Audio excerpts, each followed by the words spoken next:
How are we all doing? This is your Wednesday night stream in the basement. Thank you for clicking on this video / live stream. It is greatly appreciated. Hope you guys are ready for some good nerdy talk tonight. It's not all going to be fun. I'm just going to throw that out there right now, as you could probably tell by the thumbnail. It's not good. But we'll get there. And there's other little bits of stuff to talk about here and there too. But let us prepare in the way we always prepare. Fill the cup. Light the smoke. Because it's time to get nerdy.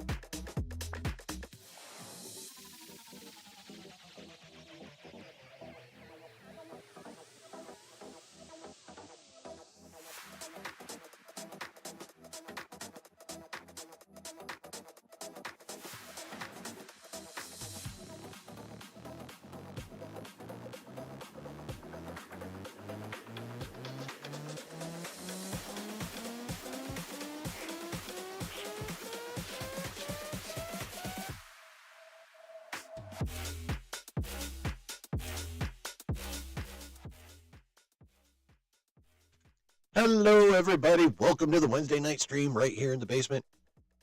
How is everyone doing? Hope you're all doing well. Overall, I'm doing okay. But, yeah, rant incoming. I'll tell you that right now. The news broke a couple days ago, but I've been biding my time. Trying to gather my thoughts. So we'll see how that goes. And there's a couple other things to talk about besides that subject. But before we get into all that hooey, bluey, nerdy, gooey, how are we doing tonight, chat? How is everybody? What up, Brooke? What up, Delta Dan? Brooke having a Big Mac and fries? Nice. I mean, I personally never eat Big Macs because I don't like Thousand Island dressing. Spoiler alert, Big Mac sauce is Thousand Island dressing. Excuse me.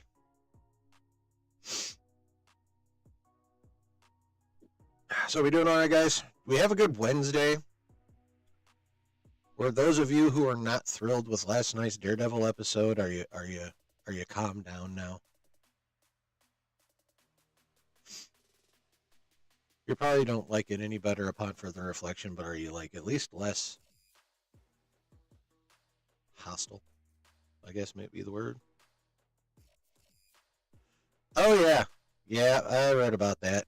That is still kind of in the might process, but we'll see if that, Oh,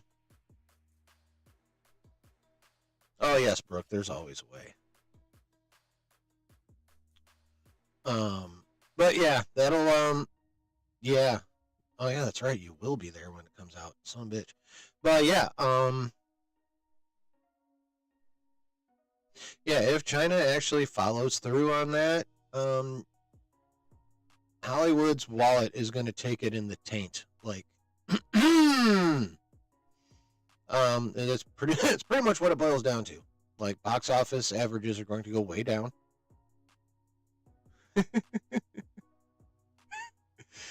Well, some were more calm than others. How about that, Delta Dan? And some people were talking wild about, like, Kenobi and shit. You know who you are. And you know I love you. Matthew Goddett, how you doing, man? I think the movie from Sean Levy goes into production after Mando and Grogu. The Rey movie's still in development. Hell, the Kimber trilogy is like a mirage or a myth at this point. I believe that is more or less confirmed that Levy's movie is next. The next best candidate would be Gilroy's Dawn of the Jedi, but he's off doing his own shit too. Like, he don't give a fuck about that movie right now. Gilroy? No, not Gilroy. No, Gilroy I'm going to shit on later. Who's that mother? Who's the dude who directed fucking Indiana Jones 5? And also Logan, to give you, like, both sides of the coin that is that guy.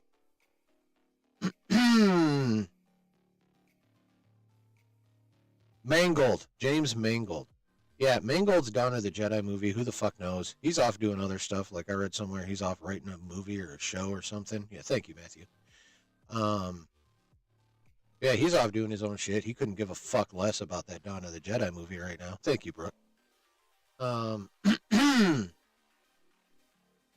So yeah, that who the fuck knows about that? Who the fuck knows about the Kinberg shit? Yeah, the only one that we have any solid information on, and that includes the original Rey movie that was announced 2 years ago, the Charmin Obaid-Chinoy directed film. That's who the fuck knows what's going to be up with that one too. So yeah, it looks like it's going to be Levy next.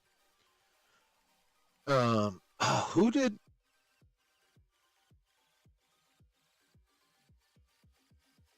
I think Swamp Thing is what he's choosing to work on instead of the Star Wars movie. Actually, Matthew.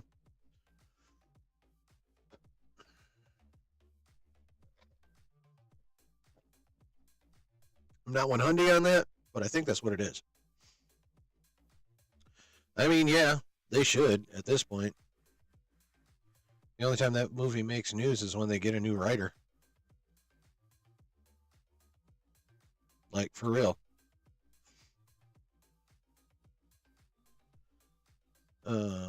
Who did I see? Someone.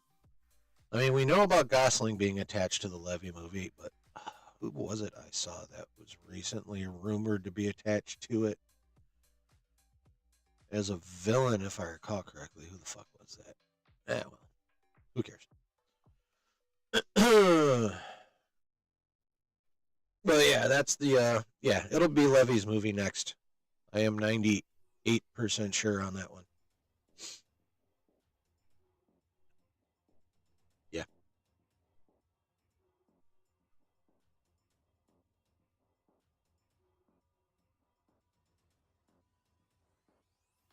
All right, chat. I'm going to put this to you guys. After I encourage you / remind you to please hit them the buttons. Hit that thumbs up, it's right about there. Hit the subscribe, it's kind of over in this neighborhood. And then their bell's like kind of over here. Hit all them. Any one of them you've never hit, please do so. I greatly appreciate it. Excuse me. So, chat, I'm going to let you make the call kind of on the order of the show tonight. And here's my question to you, chat. It is, do we want to talk about a couple of other things before I go ham on Lucasfilm? Or do we want to go ham and then talk about other things? Basically, when do you want your pork? Chat. When do you want your pork? Oh, thank you, Brooke. Yes, the Discord. Hey, Delta Dan. Brooke's taking your job.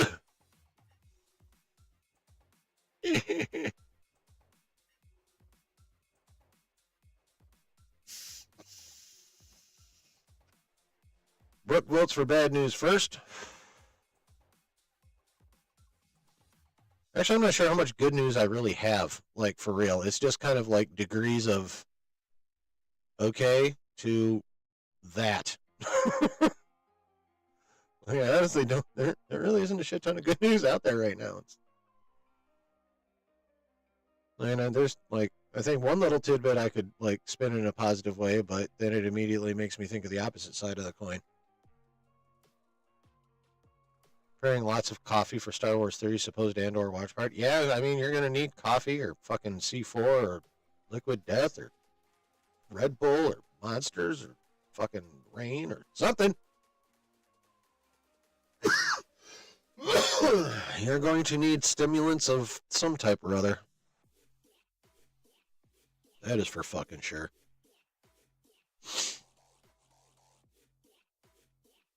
Any other votes, chat?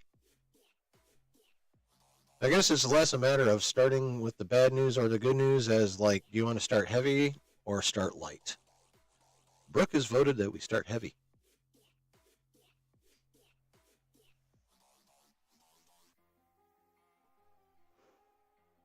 Any other thoughts, or is Brooke speaking for chat? No, whoops, I still got some of this left.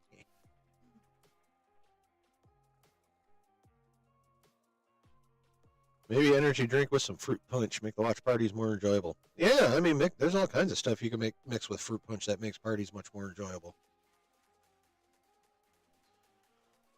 You seen some good newscasting for Star Wars? I fucking missed that one.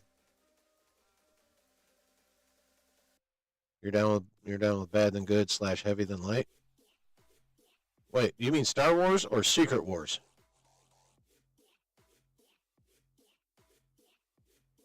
Delta Dan, the SW, is that Star Wars or Secret Wars? There's good casting news. I'll be happy to hear about either one. And also, what the fuck is it? We'll put a pin in it. Let me shit on them for a while, and then maybe give them some credit at the end. Star Wars. Okay. All right, well, put a pin in that one. Let me go ahead and we're going to talk about a little something. And then we'll come back to that the actual good news. That's what we're going to do. Okay, so if you are an active member of this community, then you are aware that 90 some odd % of this community is also a member of the Den of Tower Nerd Avenger community. And if you are also fairly active in that, then you already know what's happening with Andor Season 2. But if you don't, you're about to find out. But either way, you're going to get my own personal take on it. What is it I'm speaking of? Well, I am speaking of the fact that in Andor Season 2, well, let me start over. I am speaking of a report directly from Josh over there at the Den of Nerds. He got this from a source that he trusts a great deal that has proven to be very accurate, according to him. And he has no reason to lie, so I believe that much. I believe this is an accurate source. Now, even the most let us keep in mind, even the most accurate of sources can be wrong. They could not be aware of recent changes. You know, things along those lines. But what this trusted source told Josh is that in Andor Season 2, they will be not showing, but explicitly referencing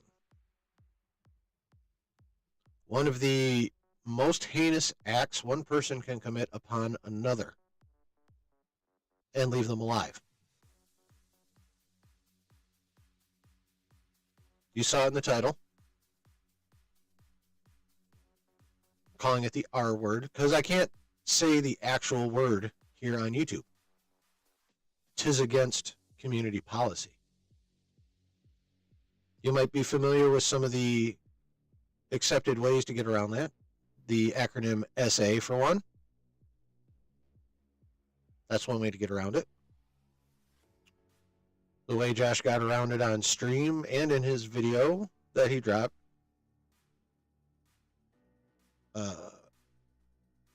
was to say it rhymed with the word grape and just stuck with grape. Is it pretty clear what I'm talking about? Yep, exactly, Delta Dan. I think we all have the gist. Okay. So supposedly there's going to be a scene. I assume after some violence of some sort, or maybe a discussion of, I don't know. Anyway. But evidently, Bix is going to talk about how this most heinous act happened to her. And she's going to specifically use said terminology that I cannot.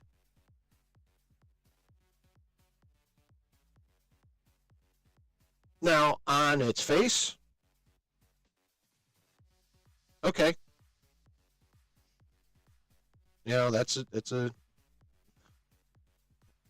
shitty subject. It's not a fun subject, no matter how it gets addressed.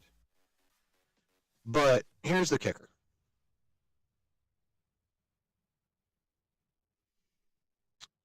If you know anything, even the littlest bit of George's thought process and philosophy and target audience, you would know that that has no place in Star Wars whatsoever.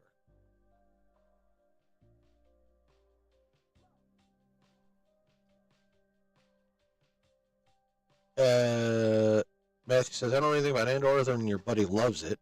Okay. The anti-fascist message is timely. Anti-fascist messages are always timely.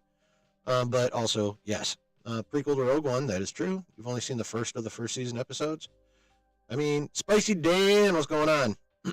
Icarus says, yes, that is exactly it. I don't know if I can get away with this one. Forced copulation, maybe? Unconsensual copulation?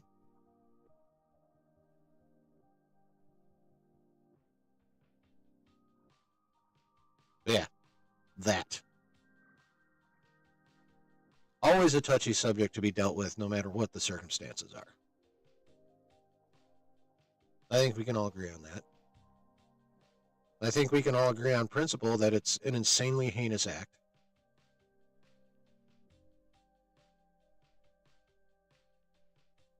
We may not all agree on this one, but personally, and this probably does contribute to some of the strength of my feelings about this, I know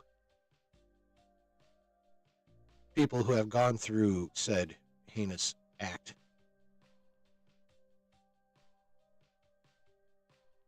And due to that, and just have my own general principles, and knowing and hearing about the extreme change in a person's life that goes through that, physically, emotionally, mentally, all of it.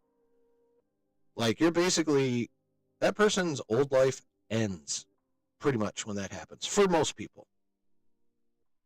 So, therefore, I equate it to murder, and I would love to see perpetrators of that crime end up on fucking death row along with your murderer types.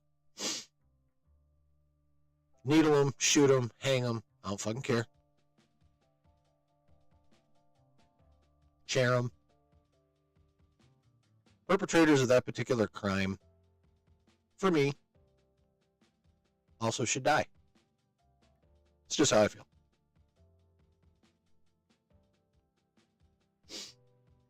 Now, we're just talking about this on general principle here. Now I'm going to bring it back to Star Wars.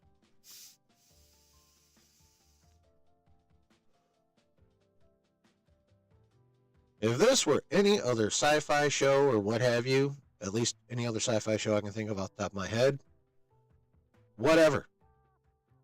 That's cool. What up, Lou? Most sci-fi shows are designed to be like already on adult, on adult lines, for more so for, adults. A lot of sci-fi is written and done that way. Star Wars, well, it's not straight up sci-fi, it's science fiction fantasy, space opera. in a couple three aspects of fairy tale. That's the way George wanted it.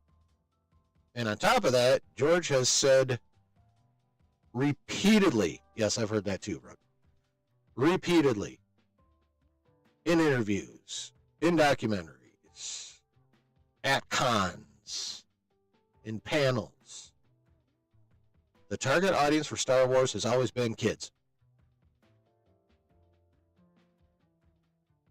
Period.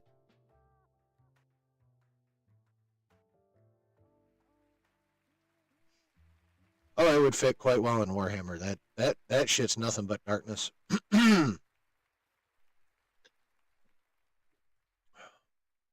No, it's not really for kids, which is why part of the reason why it's not really Star Wars for me in the first place. But they're slapping the sticker on it.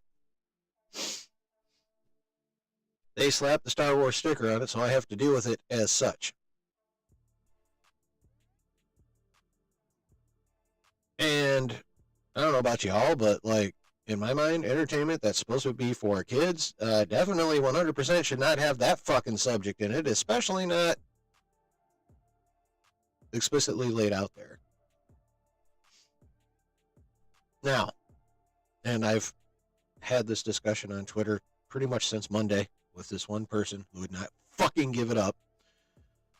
They kept trying to bring in Jabba's Palace, Slave Leia, Return of the Jedi. They kept trying to bring in that show from George about the underworld of Coruscant that never fucking happened. So I had to kind of lay those to rest, and you know what, let me just kind of go into them right now. Let's deal with that underground, whatever the fuck show it was going to be called, about the underworld in Coruscant. According to a producer, not George himself, but according to a producer, it was going to be super dark, gritty, a couple other words he used, I can't remember specifically. And then he ended it with, if we'd have made that, Disney would never have bought it. Well, first of all, I don't know why the hell I would say that statement's been proven wrong, because Disney bought it and now they're putting that shit in there. For real this time. That's number one. Number two, that's not what George said. That's just what one dude's opinion of it was. Granted, he was like a producer or some shit on the show. Fine. But what he thought George was doing and what George was actually doing may have been two different things, and he may have found that out. Don't know. Maybe George changed his mind and wanted to do something freaky in that show. Don't know. But the show never happened. We only have the one dude's sort of description of what it was going to be like and his opinion on what Disney would have felt about it. There's no fact there.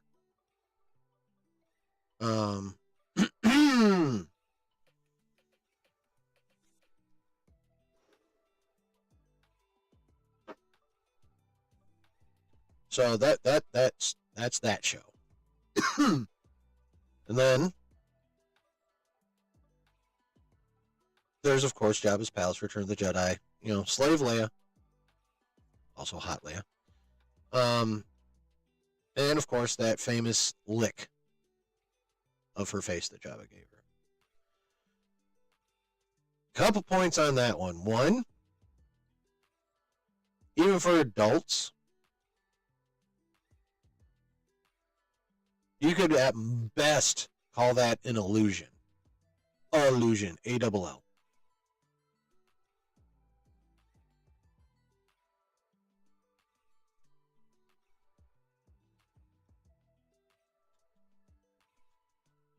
That word. As in being alluded to.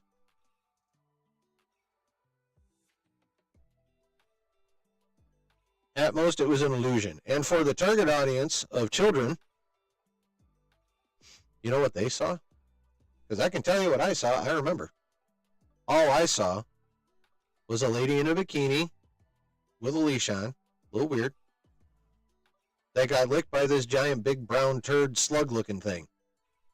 And my thought was not, oh, he's fixing to do nasty shit based off that lick. My thought was, okay, that's just gross. Ew. That big old slobbery tongue on her face, that's just nasty. That's all a kid would think. That's all I thought when I watched that for the first time as a kid. It was like, that's nasty. Nothing more to it than that. And here I come back to, that's George's target audience. Always has been. He said it repeatedly for literal decades. Now, obviously there's some darkness in Star Wars. Empire Strikes Back is the darkest of the OTs. Revenge of the Sith, the darkest of the prequels.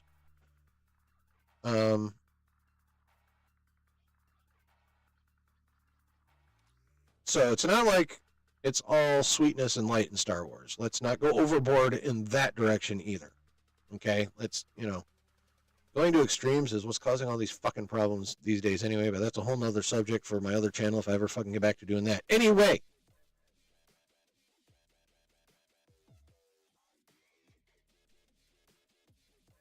When you combine what George wants, as repeatedly said, you take that.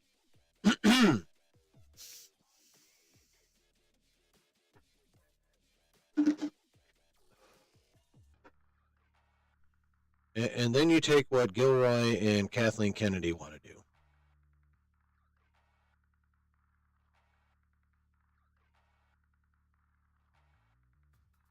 This one has no place with this one. For kids, not for kids. So it's like it's completely antithetical to anything George ever did. It's completely antithetical to his philosophy for his creation for its entire almost 50 years of life now, 48 years. Next month. Star Wars turns 48 next month, y'all.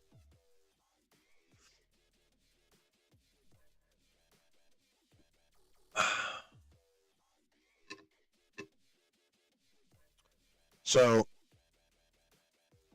just the fact.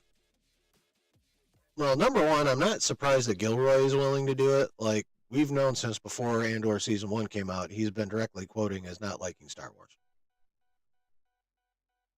So, obviously, he don't give a shit about George's thoughts, feelings, and philosophies behind this creation.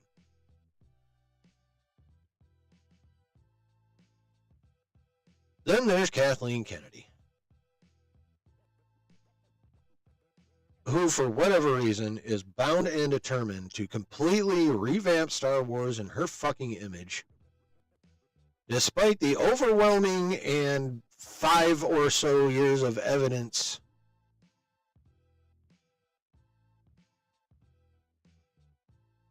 that it's everything you're fucking doing is wrong, lady. Basically is what that boils down to. Literally everything.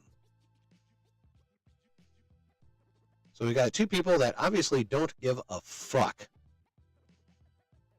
And so, of course, they're willing to put that in anything with a Star Wars sticker on it because they don't give a shit. The evidence is there for everyone to see. It's ignored by some, the toxic positives. They don't give a shit.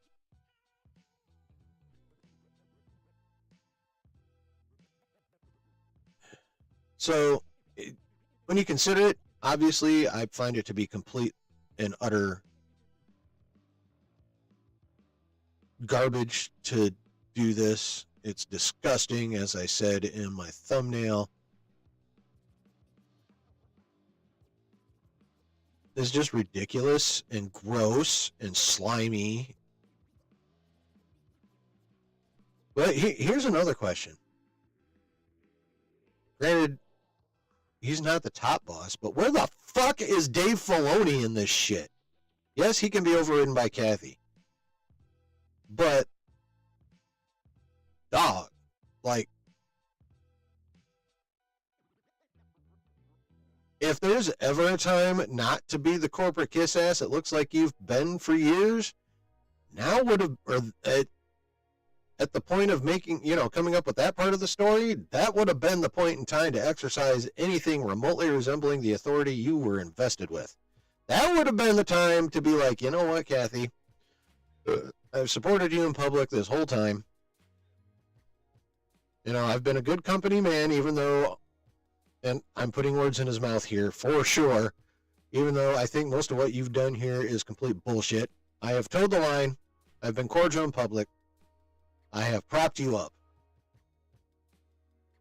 But on this one, fuck no. I'm going to fight you on this one, tooth and nail. Hopefully in this situation, he wouldn't be stupid enough to actually make specific threats.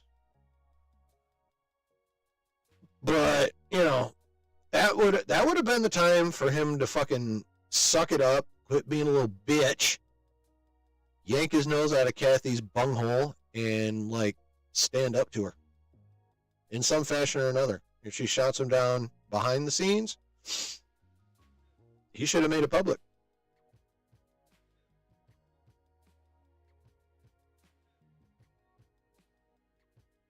That's how fucked up I think this is.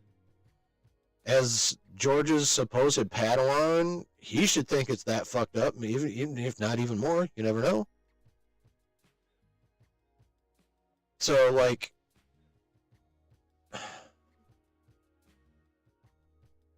yeah, what the fuck was he doing this whole time? Did he have his nose buried in his fucking Ahsoka script or Mando script or what have you? Yeah. I know Delta Dan. He can easily get overruled in practice by Kathy. But there are plenty of ways he could have fought. And maybe got shit changed. But here it is.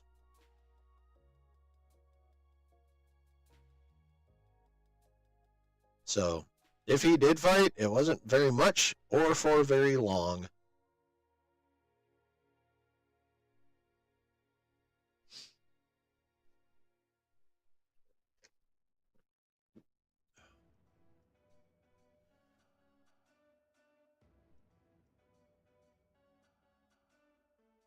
So, ladies and gentlemen, if this leak is correct, maybe he's Josh's source. That would be hilarious. The only reason I doubt that, well, I mean, unless he's absolutely horrible at timing a leak, because that's way too late. The time to drop that would have been in the conceptual stage to get it out there, let the internet react, and show them that, are you out of your goddamn mind?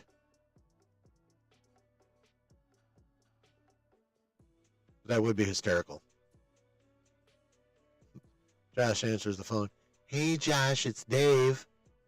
You're not going to fucking believe what that cunt is up to. Something like that.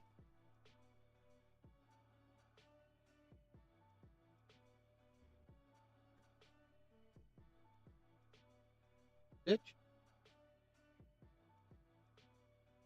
All right, cool. So, yeah, I think this is nauseating, like literally physically nauseating to think about.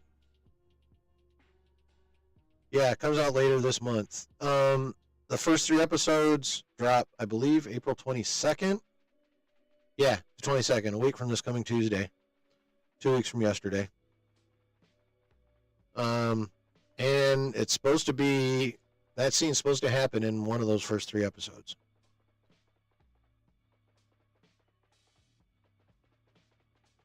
That's the word on the street. And by the street, that's the word coming out of the tower.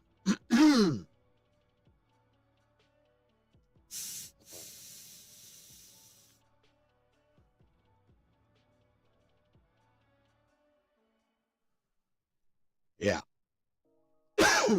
So, I mean, I could keep going, but I'd just be repeating myself. That's pretty much what it boils down to. Putting that in anything Star Wars is. I think for a lot of people, Star Wars is a religion. So from that point of view, it's like it's heresy. It's blasphemy. It's gross, antithetical,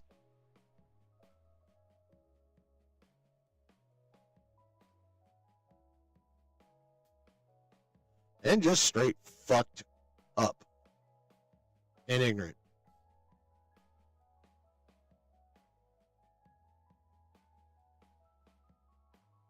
So that's where I stand. That's my take on it. Whoever, yeah, for sure. Yes, definitely. Whoever, yeah. The perpetrator does need to get dealt with. I 100% agree there, Delta Dan.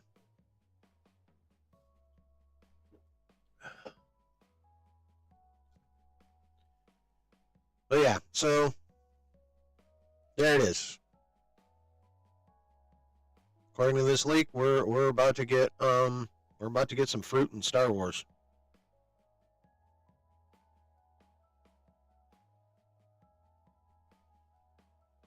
Fucking ridiculous.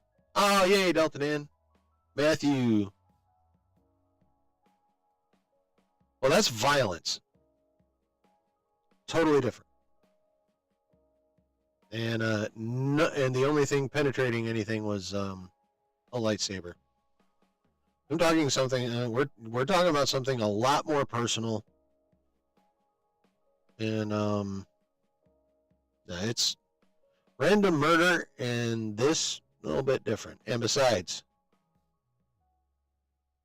one, we just know he killed the younglings. We did not see him kill the younglings.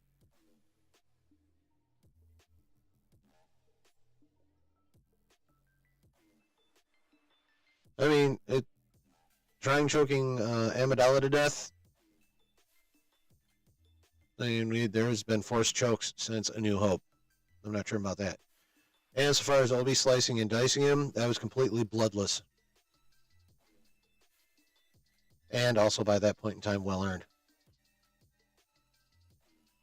So it ain't the same. It's just not the same, bro. It's not.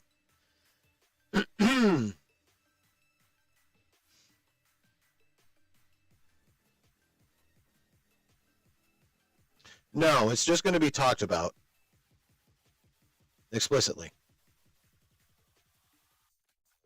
No, I'm pretty sure we will not. I mean, talking about is bad enough. They actually show that shit. Some going to get thrown.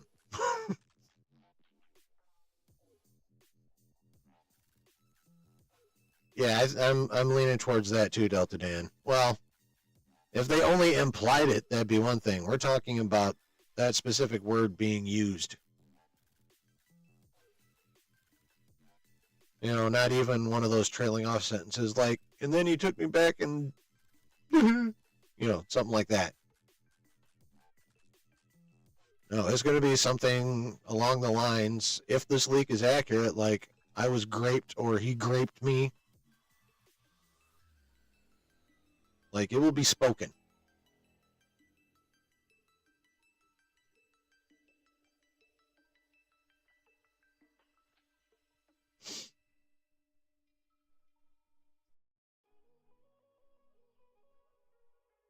Yeah.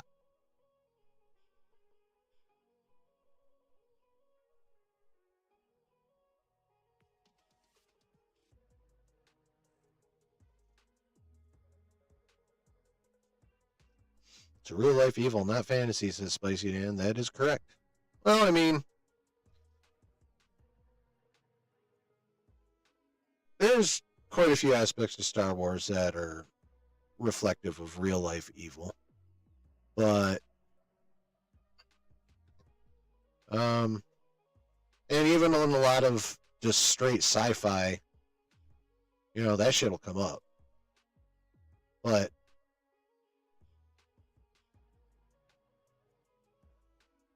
this ain't just sci-fi. This is Star Wars. And This is a franchise and a story based specifically around George's philosophy and desires and target audience. And there is nothing about his philosophy, desires, or his target audience that says, hey, this shit should be in Star Wars. It's literally the opposite of that. So, George included darkness, but he balanced it with hope. Matter of fact, hope always won out.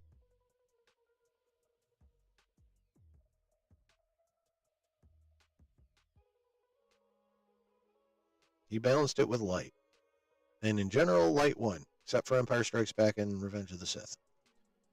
But, that's still 2/3 of the Handmaid's Tale. I've only heard about it, never read it, never watched it. But I think maybe yes.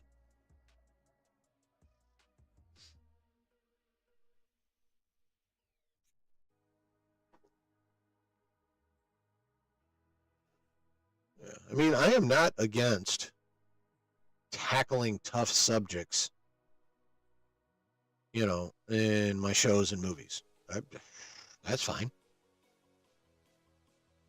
But it has to be in the appropriate shows and or movies. And Star Wars is not appropriate for that shit.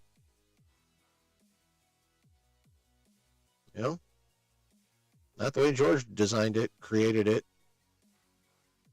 thought about it, envisioned it. That's just the way it is. Excuse me.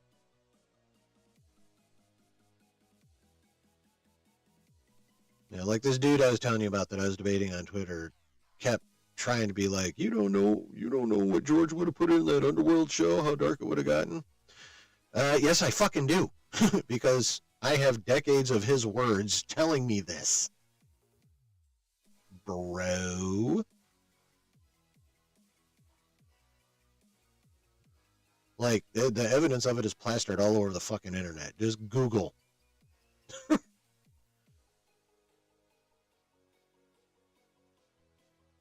Like, it's her goddamn... I don't understand how anyone can think this is okay.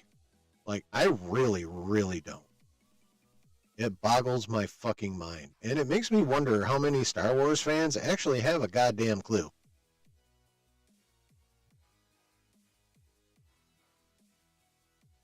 Like, are you just a Star Wars fan because you think it's, just because you enjoy sci-fi movies and like that style or whatever? Like, you have no fucking clue. Like, okay, never mind. That's not a question. The people that think it's okay obviously are 100% fucking clueless and ignorant about anything that George has ever said about his franchise. Like, if you know anything about George, like if you've heard an interview, seen one conversation in a documentary. Okay, I'm probably overstating it here, but I'm being hyperbolic. I admit that. But like literally, it's not hard to find all the evidence in the world that George would be like, what in the fuck? No. Like, I'm not being hyperbolic here. If you printed all that shit out, there would literally be a very small paper mountain of evidence.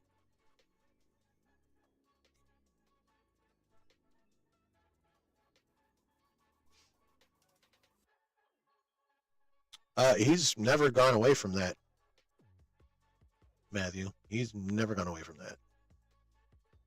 He's been saying that since he made the prequels. That's been one of the core philosophies of Star Wars for 48 years now, with never a break.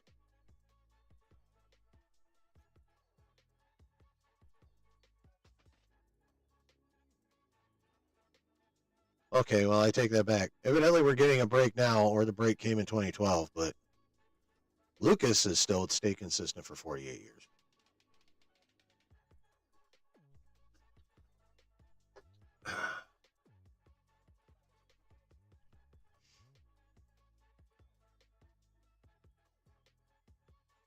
Yep.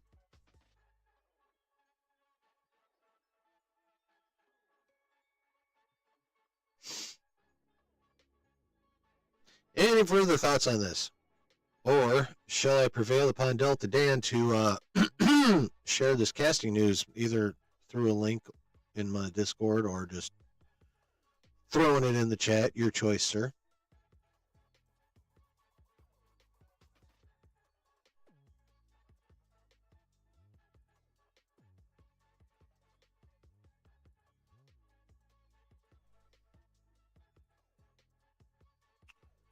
Oh, I actually did see that. Jesse Plemons is the main villain in the Levy movie, maybe. I know the name. Have I seen this motherfucker in anything? Where's my mouse? There's my mouse. All right, Mr. Plemons. Who are you? Who? What are you famous for? Oh, that guy. I've seen him in some shit. Oh, yeah, okay. Let's see. Where is...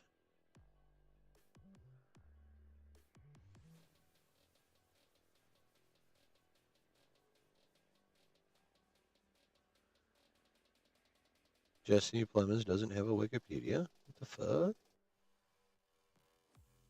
Oh, there it is. Wow. All right. Okay.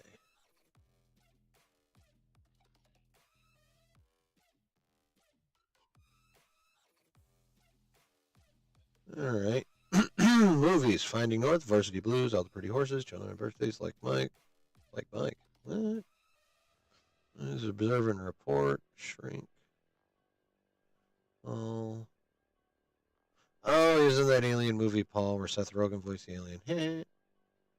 Black Mass. Cool. Program. Bridge of Spies. Other People Discovery. American Made. Hostile. Post. Game Night. Vice. Irishman. El Camino. Breaking Bad movie. Well, yeah, he was in Breaking Bad on the TV show for a minute. Young Crows. Paradog. Windfall. Killers of the Flower Moon. Okay. TV. Arctic Stranger, Guardian, Spring Teenage Witch, Lions Den, Huff, CSI, Grey's Anatomy, NCIS, Friday Night Lights, Fear Itself, Cold Case, Children's Hospital, Bent, Breaking Bad, Drunk History, Olive Kittredge, Fargo, No Activity, Black Mirror, Love and Death, Zero Day. Okay. He's done some shit.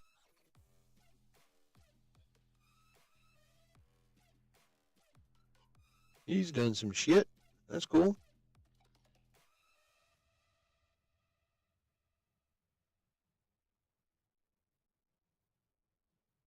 That's cool.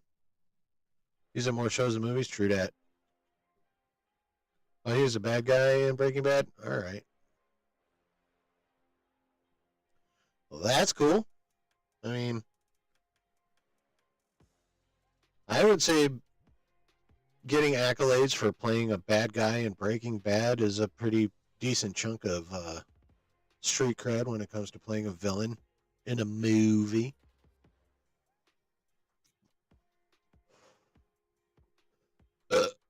Excuse me. All right. Well, that's cool then. So we have a Gosling and we have a Plemons, allegedly. Well, from what I saw, Plemons has the offer.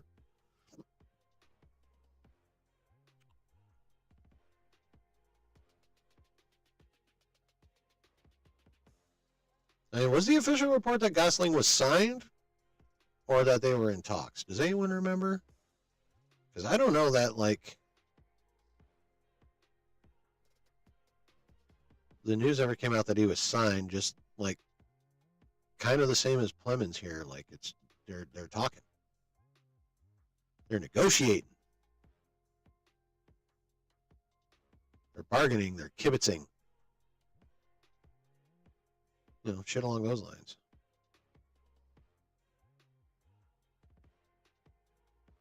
So yeah, that's kind of cool though. He's got street cred. I'm down. Now here's the question. What manner of villain is he going to be? Is he going to be a dark side force user?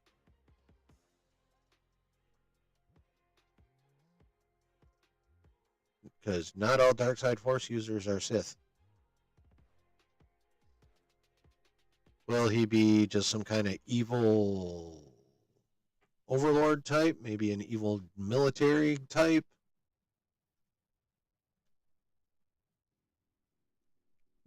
Interesting. Could be a couple three things. Yes, I'm pretty sure Levy did Levy do the Fall Guy?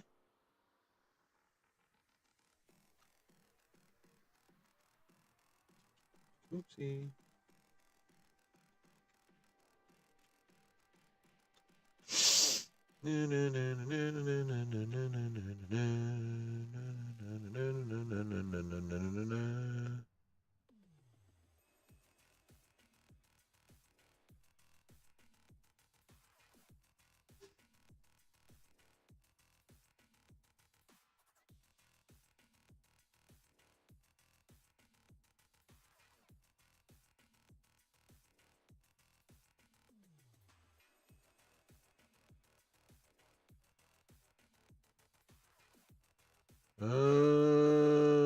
No, must have been a different project.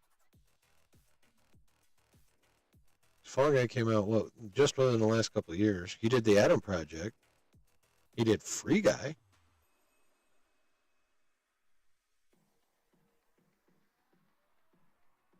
Yeah, he wasn't even on it as just a producer.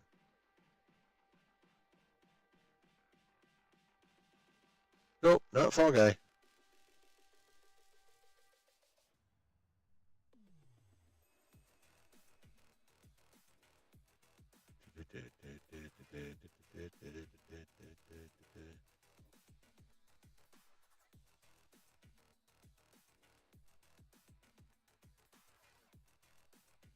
I don't know what those two did together.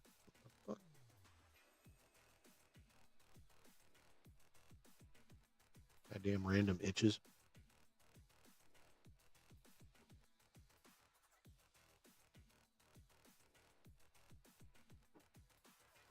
All right. All right, one other little tidbit.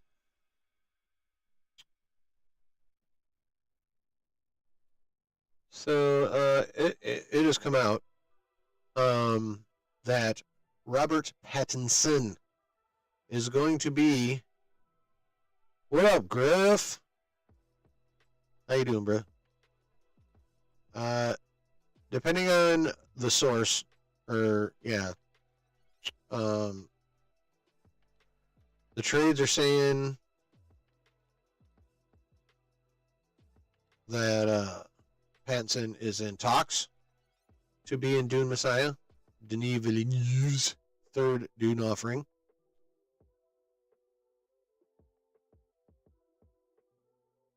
And then there's a couple of scoopers that are saying, nah, dog, it's done. He's in the fucking movie. All right, cool. I guess he's going to be a villain. I don't remember the villain's name, like Satari or some shit like that. But so depending on who you ask, he's either in talks or it's done. So if he does this movie,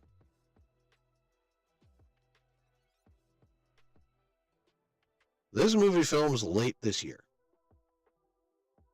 Now, I don't know if y'all remember, but the Batman 2 was allegedly. What up, C-Dub? The Batman 2 was allegedly supposed to start filming late this year. Now, here's the thing. Let me make sure I'm right. But if I'm right,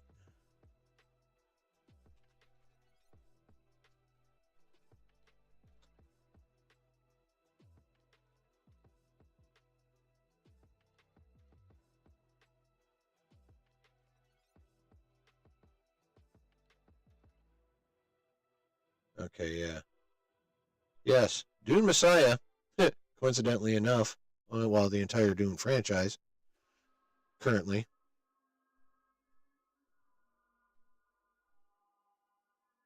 uh, Dune Messiah is also a product of Warner Brothers Studios.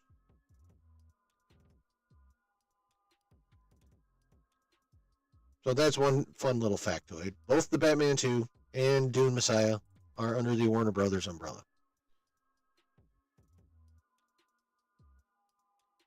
Number 2, factoid 2.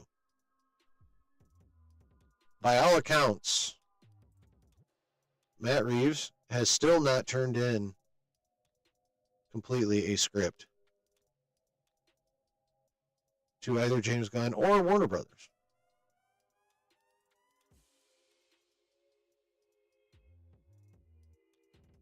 And this movie was supposed to come out October next year.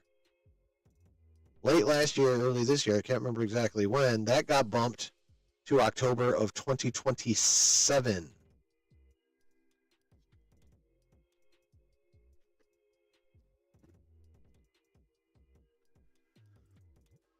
And now,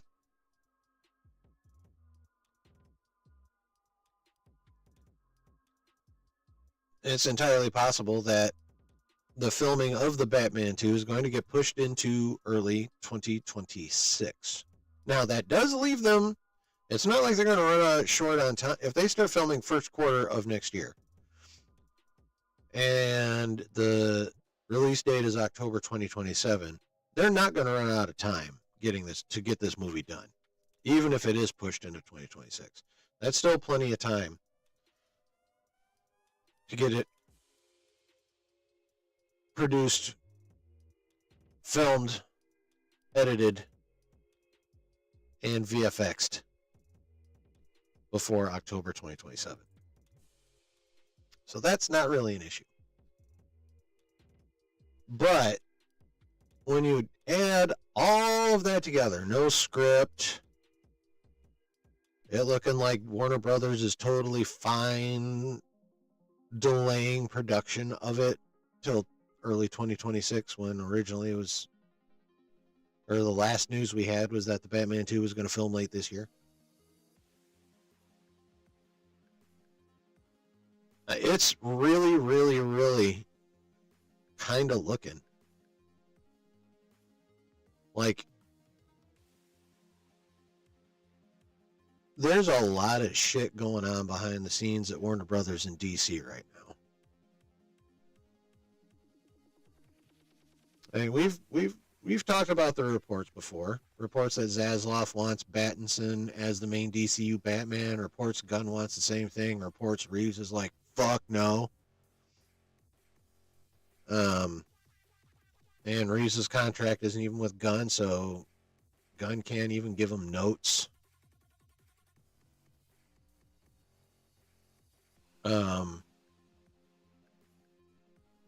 Yeah, it's kind of wild.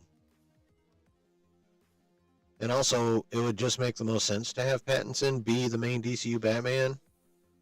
Although there is a rumor starting to go around that Brandon Sklenar has been offered the DCU Batman role, the official DCU Batman. I don't know how much stock I put in that one. I can't remember who the source was, which means it didn't impress upon me who the source was. So I probably didn't think they were. I was like, oh, I don't know who the fuck you are, so I don't care. Anyway, that could totally be a thing. Yeah, I'm not putting much stock in that one right now. But at least in my mind, all the evidence continues to point to the fact that there is a war going on behind the scenes in Warner Brothers and DC over how they're going to handle the character of the Batman.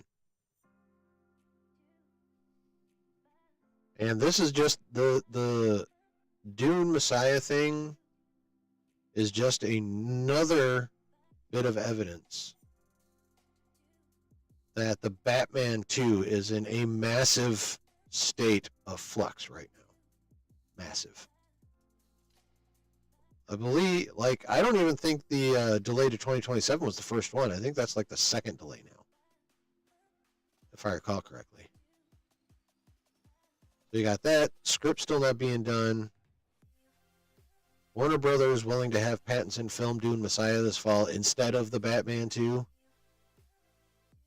I mean, there's some shit going down in that studio. And it ain't good. Of course, very little has been good from Warner Brothers, at least in the superhero genre for a while. Anyway, in live action, the animated shit is still dope.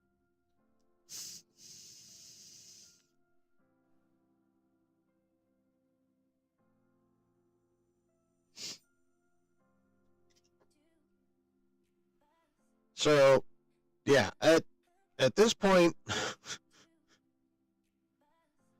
I mean, is it just me, or is the Batman 2 situation starting to feel like the Blade situation?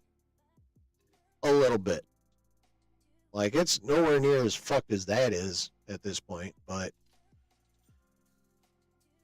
I would definitely have to say it's kind of on the same path. I think I can safely say it's kind of on the same trajectory. Nowhere near as far along, but kind of on the same trajectory, which is not a good thing because we still don't have a fucking Blade movie. It's been 6 years. It's probably looking like it's going to be 7 or 8. Minimum. 2035. No shit. I almost believe that at this point. Like, that whole Blade situation is for goddamn ridiculous. But it does kind of look like that the Batman 2 is starting to follow that same path down the road to what the fuck, and okay, who the hell knows when this movie's going to come out.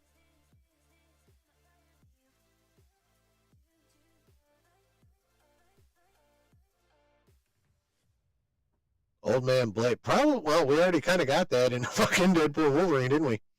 But yeah. It'll be Mahershala Ali come rolling on the set in a fucking wheelchair by the time they get that goddamn movie made. And it's starting to seem like Pattinson's gonna be middle aged by the time the Batman 2 gets made. Like, he'll be like, he may as well be Batfleck at that point. Middle aged, angry, fucking Frank Miller style Batman.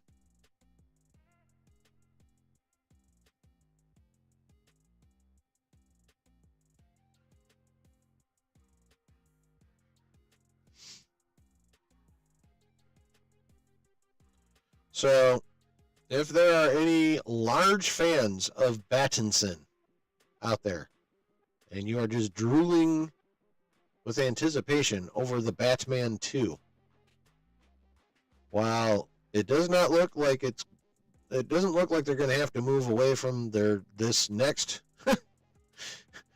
recent time slot that it's been delayed to, which is October 2027. Things have not progressed to the point where it looks like they may have to push it again. But things are also, and this is the problem, not progressing. Exactly, Brooke. Time stands still for nobody.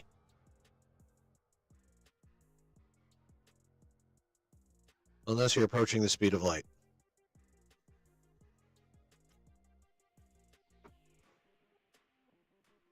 Then it at least slows down significantly. But yeah, it's. I mean, I'm reasonably certain that we are going to get that movie eventually. But only reasonably. Like, I would say the chances are increasing as time goes on for that movie to just kind of fade the fuck away to make room for the DC for Gunn's Batman. It's what it's looking like may happen right now. Don't know. A lot of time between now and October 2027. A lot of time. Many changes could happen, or zero changes could happen. We have to wait and see. Delta Dan says, I like the Reeves universe, but I get why Gunn is trying to smash it if it isn't going to link to his Superman. Well, I mean, yeah, I understand it, but at the same time, it wouldn't be that hard. Like, it really would not be that hard to tie Battinson to his happy-go-lucky Superman. I mean, that's kind of the tonal shift in, like, in a decent chunk of DC comics. Like, Superman comics and Metropolis was always a much brighter vibe than Batman and Gotham. Like, that's just comic stuff. There's zero reason not to replicate that in James Gunn's DCU, and it's already set the fuck up. It's already set up. Or, well, it will be after July.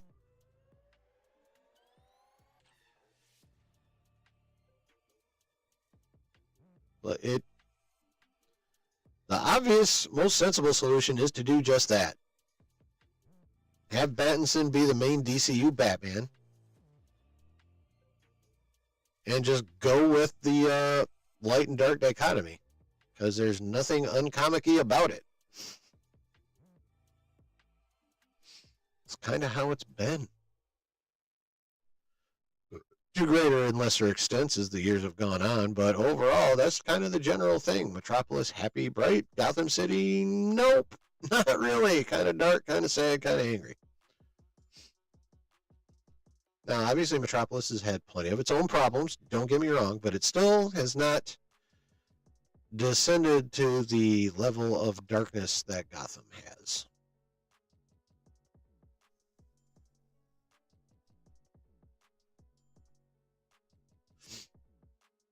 So, if the Batman 2 faded away and they just made Pattinson the main DCU Batman, I'm down for it. Gunn wants Pattinson. That's the report. The report is the only person causing problems with bringing Pattinson into the main DCU is Reeves. Like, he wants his shit. Frankly, he's kind of being KK-like with that one. That's a good way to put it, Brooke. Metropolis can hide its problems better than Gotham. I like that. That's probably the most accurate way of putting it, honestly. You know, that's probably the most accurate way of putting it. Well done, sir. And I hope that didn't come across condescending, because that was definitely not my intention. I just think that's a good thought, man. No, Gunn wants it. Zaslav wants it. Zaslav, however, you know, the fucking hatchet man over there. Reeves is the issue. Reeves don't want to give his baby up. He wants his Reeves-verse. And thanks to timing of contracts and, you know, corporate politics and shit,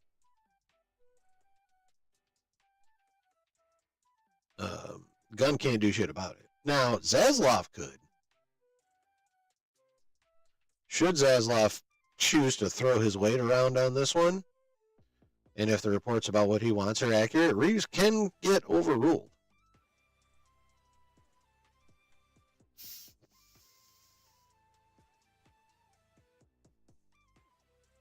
But the question is Zaslav going to do it, or is he just going to be like, y'all motherfuckers work this shit out? Right now, it looks like it's option B. Y'all motherfuckers work this shit out. Figure out what you're going to do. And fucking do it.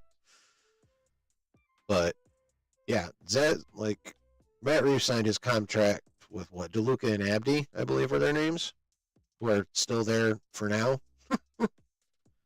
Although there are reports out there like Zaslav wants to can their asses. But for now, they still work there. And that would make Matt Reeves' life a lot more difficult, too, if he did can their asses. Because then the people he signed the contract with would be, bye-bye! But right now, he's riding that. I didn't sign my contract with you, James Gunn. I signed it with these motherfuckers over here. And I'm good with them.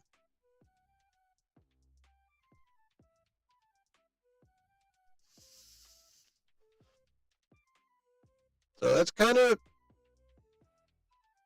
well, according to reports, that's how things stand behind the scenes at DC. And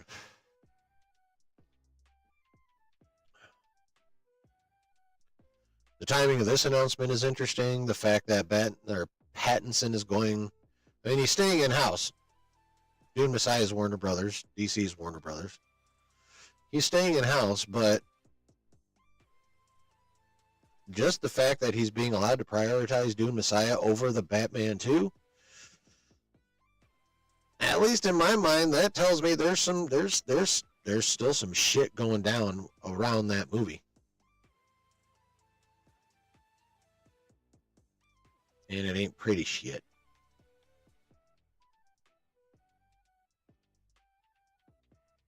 So that's the deal with Robert Pattinson, Dune Messiah, and the Batman 2. And kind of the overall happenings there at Warner Brothers / DC Studios. What do y'all think about that shit, chat? I know you've been typing stuff in as we go, but any final thoughts on that subject? I guess I'll put it that way. Any final thoughts on that subject?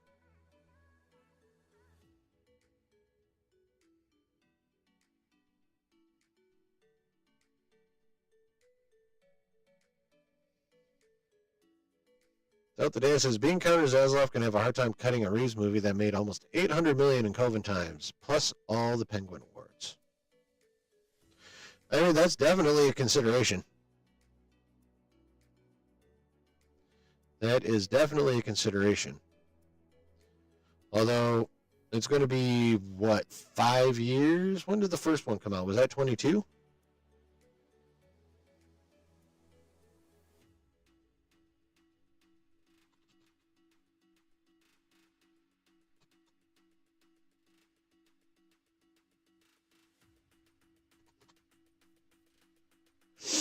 Yeah, 22. So that was like the end of COVID times even. People were starting to get back in the theaters. When did it actually premiere? March 2022. Okay, so that's kind of like the, that was like a, March 12th, 2022 is kind of like when we were transitioning back into real life. So, but yeah, COVID definitely was a consideration for sure at that point as well. So yeah, it did pretty well.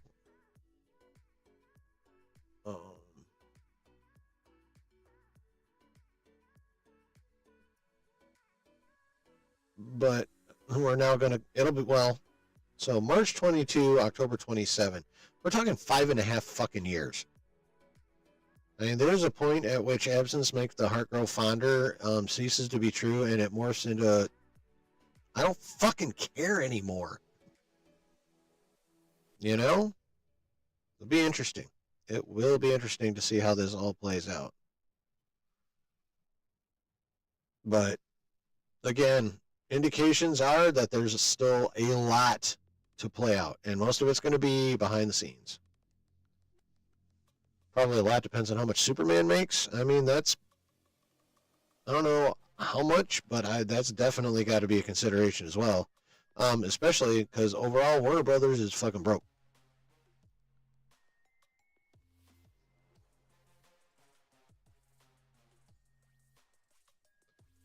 So, I mean, there's been articles on that. Like, Superman doesn't just have the pressure of the future of the DCU on it. It's kind of got the pressure of the future of Warner Brothers Studios as a whole on it.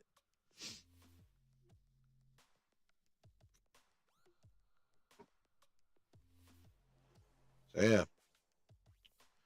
Superman is definitely getting a lot of weight put on them Kryptonian shoulders. But he's Superman, so he's supposed to be able to handle that shit, right?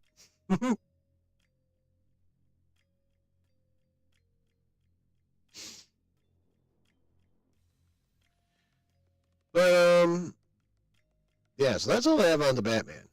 But Delta Dan provided me a good segue, and we're going to stay in Warner Brothers. I'm going to bring it back around to Marvel, but for now we're going to stay with Warner Brothers for a little bit. So I am going to swing it back into Marvel fairly fucking quickly.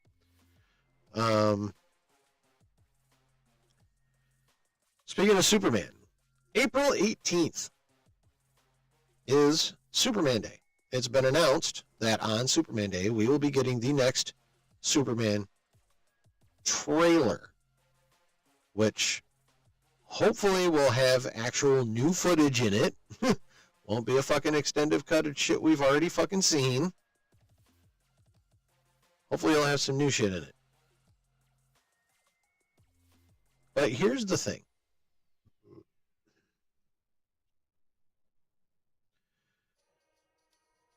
Warner Brothers and DC are going hard on the marketing for Superman. Hard. I mean, no matter how you may feel about that 5-minute clip, that bitch did numbers. That bitch dominated all of last Thursday. Dominated. No one gave a fuck. Well, I can't say no one. But a lot fewer people gave a fuck about the Marvel panel than they did about that fucking 5-minute Superman shit. That's just what the numbers say. And so once again, after that, now we have coming out on April 18th a new Superman trailer, which I'm looking forward to seeing. I have hopes, I have expectations, but I'm looking forward to seeing it. The problem is, where the fuck is Marvel? They're doing a decent chunk of marketing for the Thunderbolts coming up on it. And what's it out in? Like 4 weeks? 3 weeks? But this will now be what, like 1, 2, like the third video offering, preview trailer type of thing for Superman, which comes out a mere 2 weeks before the Fantastic Four. And what have we seen for the Fantastic Four?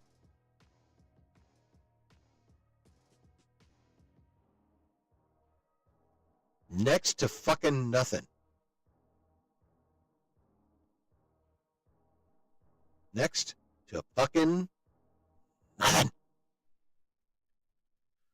So I am forced to wonder what the fuck is happening at Marvel Studios. Why? I'm like, the one reason has been brought up that they don't want to overshadow Thunderbolts.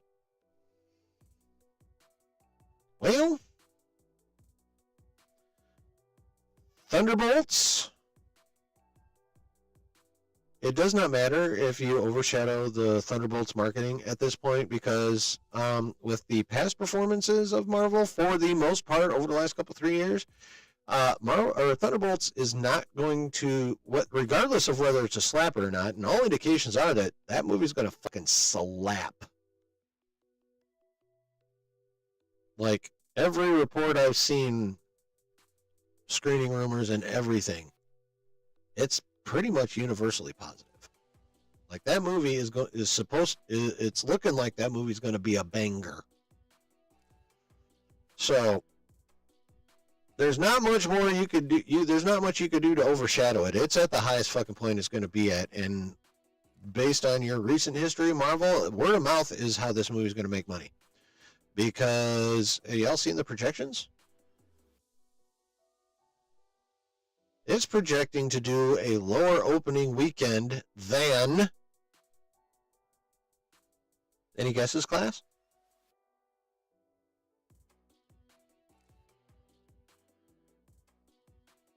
It's projected to have a lower opening weekend than,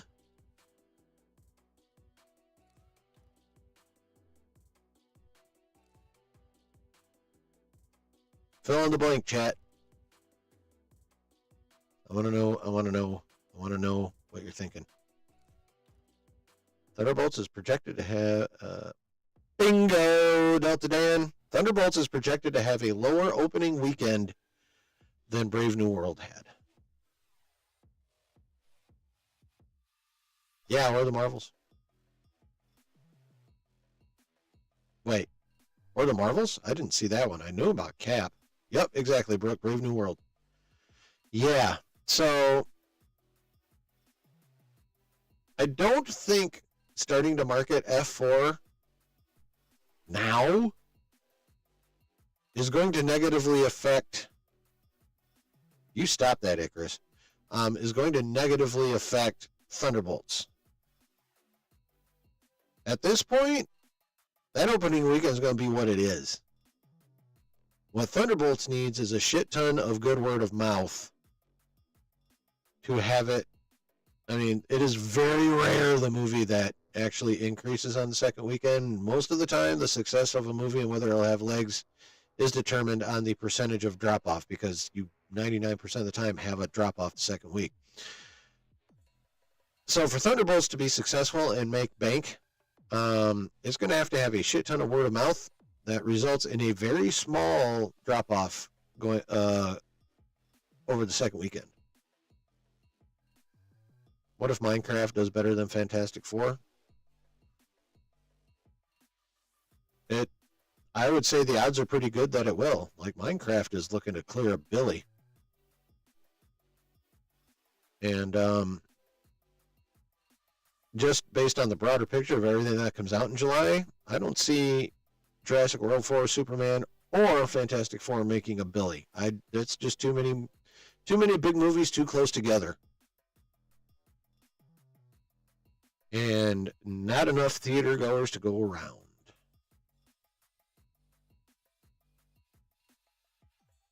And how often have we been hearing stories about, like, how patronship of theaters is, like, way down still?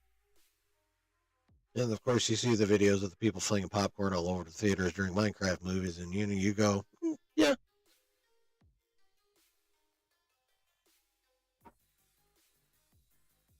So I would not be even remotely surprised if Minecraft makes more than Fantastic Four. I wouldn't be surprised if it makes more than Superman. Like, outside of Deadpool and Wolverine, like, the biggest moneymakers have been video game adaptations that tend also to be animated. And, of course, just straight animated features like Inside Out 2. That made over $1 billion.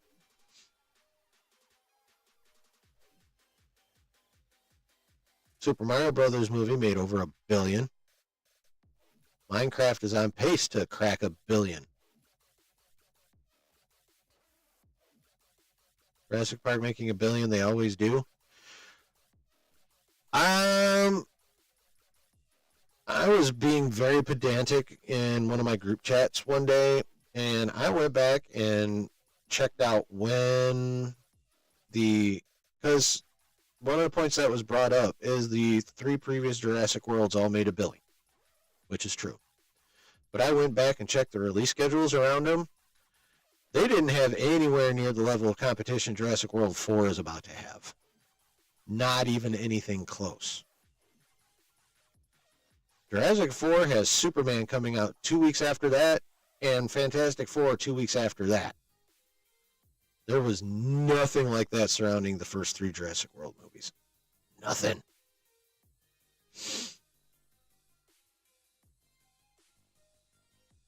So those 3 movies had advantages that Jurassic World 4 does not. No, I'm not saying it won't. It could. Hell, people could all of a sudden love those movies so much that they're willing to put up with all the theater movie bullshit and all the overpriced stuff. And maybe a shit ton of people go see all 3, and maybe all 3 will make $1 billion. Maybe just one will, maybe 2 of them will. Maybe none of them will. I'm leaning towards none. Too close together, too few theater goers. And now a lot of that's on the theaters themselves.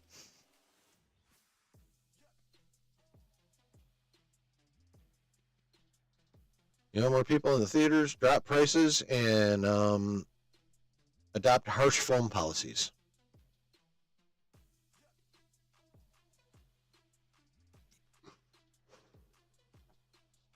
Put scramblers up in the theaters. Actually have people keeping an eye on people in the theaters and reprimanding them if they're whipping their phones out, and or kick them the fuck out. There are plenty of ways to make the theater-going experience popular again. And with a couple simple changes like that, the theater-going experience will increase dramatically, or the quality, I should say, of the theater-going experience will increase dramatically. But yeah, I could very easily be wrong, but I just think that's too many big franchises too close together. And theater patronage down overall.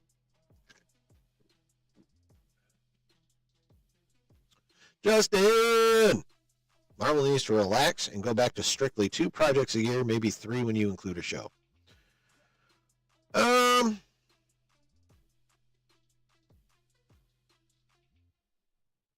Is that how it was in Phase 3? There was just 2 Marvel movies a year? I don't remember. And I don't feel like Googling that shit. I'll just take your word for it. I don't know if they need to go that far. They can definitely just do like 1 show a year and like 3 movies. I mean, Marvel was built in the theater just like Star Wars was. You know, that still needs to be your fucking priority. Like, I definitely agree with that. 100%.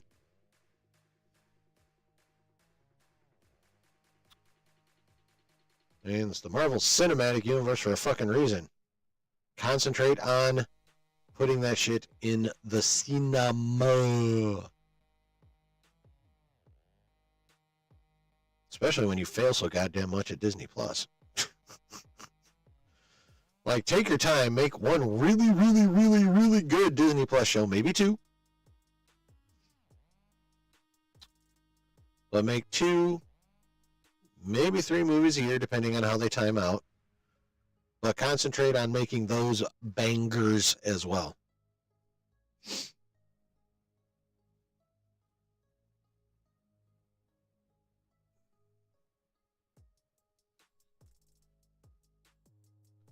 Because this year we got that fucking product dump, into Phase 5's product dump.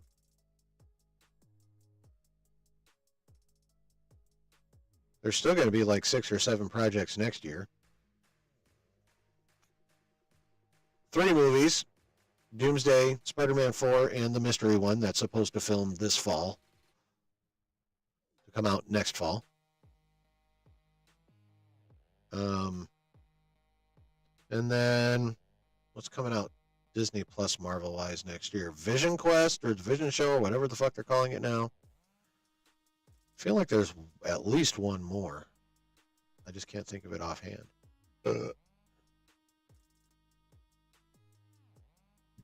I cannot think of it offhand. But yeah, yeah, I don't know why. I mean, I don't know why they consider not wanting to overshadow Thunderbolts like such a big thing. Because if you're paying attention, you realize it does not fucking matter. Superman is your competition. And right now, your competition is out marketing you big time. Big time.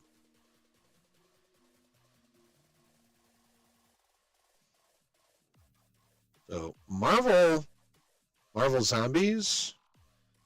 No, that comes out this October. That's 4 episodes. Nova got temporarily shelved till after Secret Wars.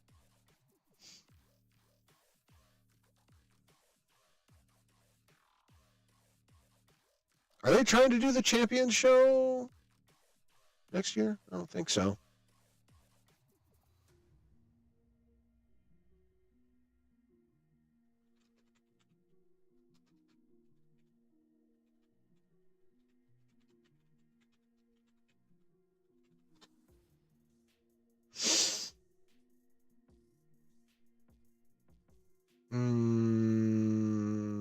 Nope, no release date for that, so unless we hear some news, or no filming date for it.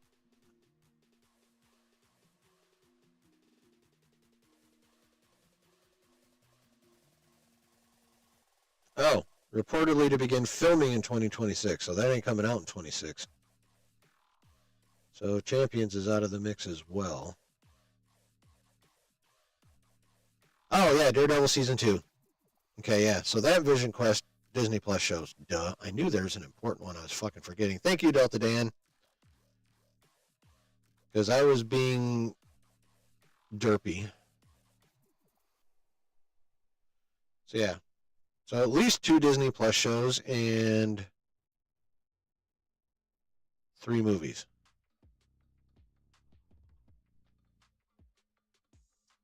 And I swear there's a 3rd Disney Plus show that I'm still not remembering. Outside of the Vision show and Daredevil.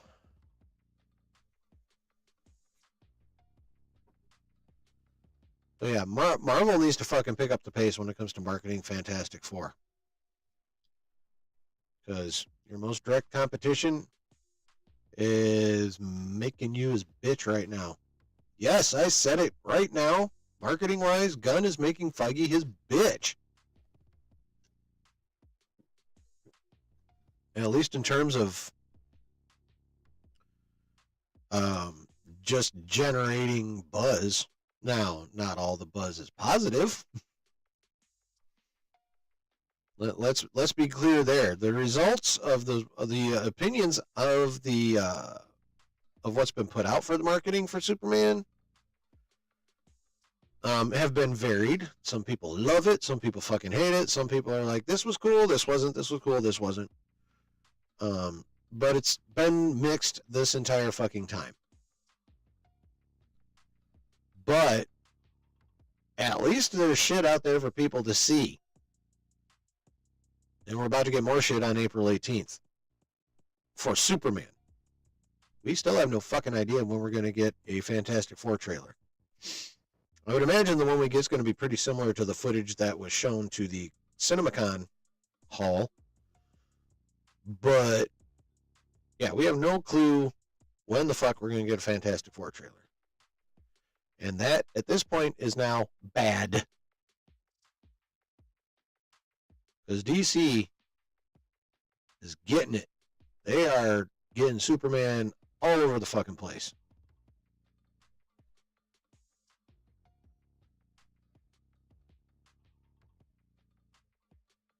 So, Marvel, you need to up your game. You need to up it fucking now. You'll never hear from me, my little dinky ass channel.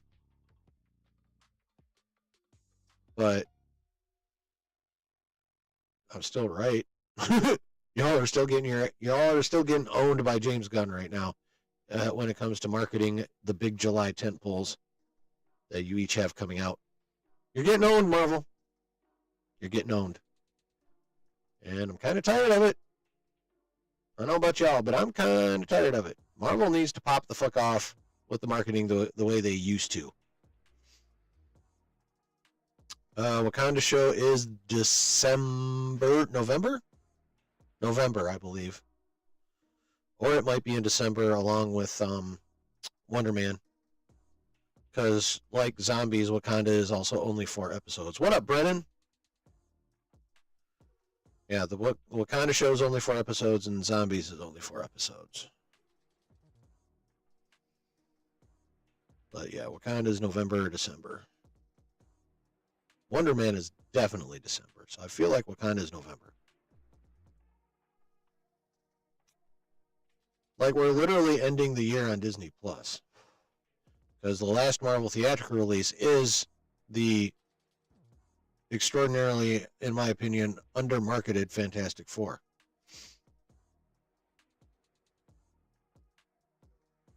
Because then we get, I think this is how it goes: Zombies October, Eyes of Wakanda November, Wonder Man December. Yeah, that's how we're ending the year.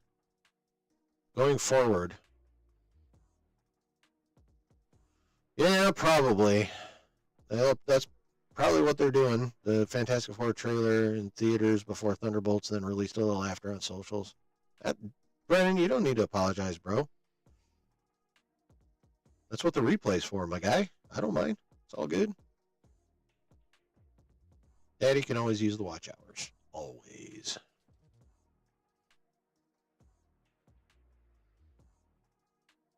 So yeah, that's probably what they're doing it again in their attempts to not overshadow Thunderbolts, even though it's kind of pointless right now. Like Thunderbolts is going to get the initial reception it's going to get. Now, these are early projections. As we've seen over the last year or so, the early social media / influencer reactions, they're starting to become very integral to how movies open. Most especially, we saw that with Joker Fwaliji, the streamers and TikTokers have a coffee meeting every Wednesday. Well, that's dope, actually. Yeah, like the influencers and the streamers and, all those people, they went and saw Fwali Adu, and then they shit on it. Hard. And then I guess you could still call them, since they're not influencers, the actual critics, also shit on it. Hard.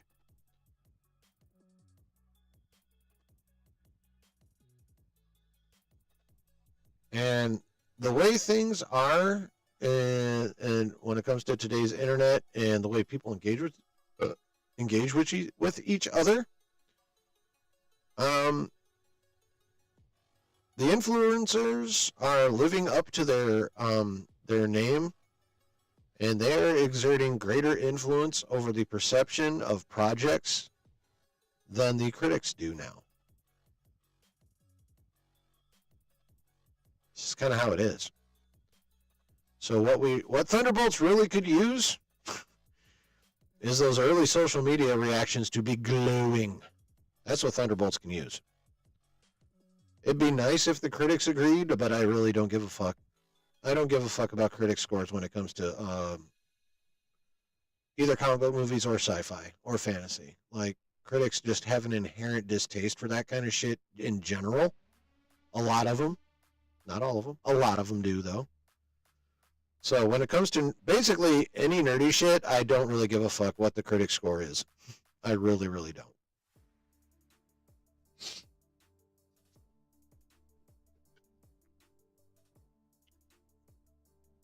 Because a lot of them are biased. In a bad way. That was weak.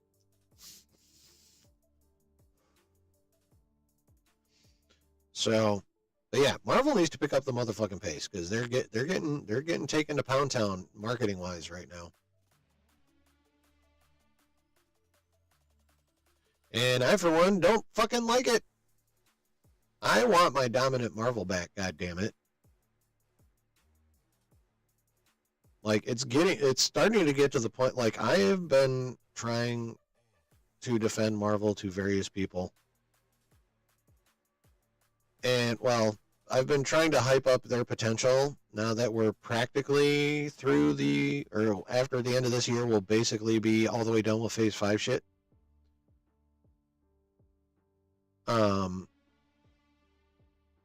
And I've been trying to keep the faith alive in what's to come.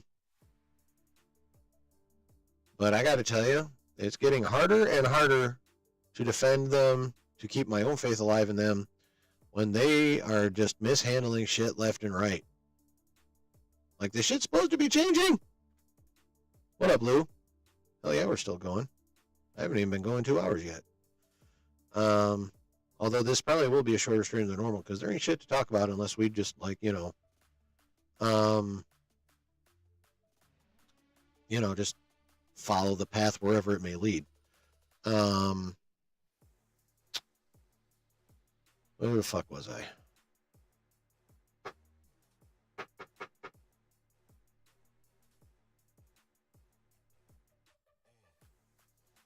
God damn it, my train of thought derailed. Help me out, chat. What was I saying? Oh, yeah. Yes, it's getting, like, I'm nowhere near as disillusioned as others may be. Josh! Um, we all love Papa Josh. Um, but I mean, I understand where he's coming from. I'm just nowhere near as irate about it. But I could get there if they don't start getting their shit in gear. I think Gunn can make DC greater than Marvel. No, but Marvel can definitely fuck up enough for it to look like that. Gunn is not on Feige's level. When Feige is at peak Feige, Gunn is nowhere near his level. That's just the long and short of it. Peak Feige is greater than peak Gunn. The question is can we get peak Feige back? So no, I don't think Gunn can make the DC greater than Marvel, but I think Feige can fuck shit up to where it will appear that way. I was never at anything involving the phrase make blank great again. Never was, never will be.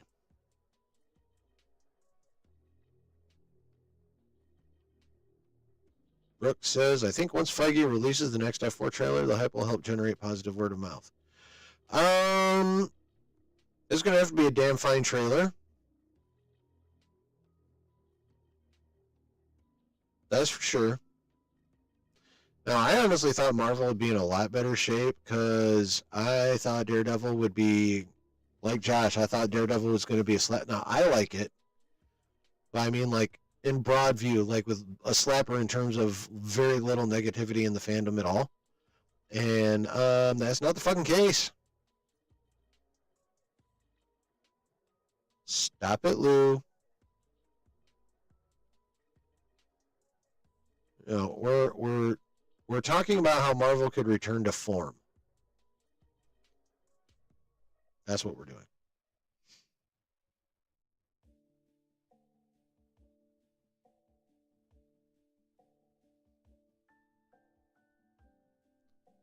So, like, and a lot of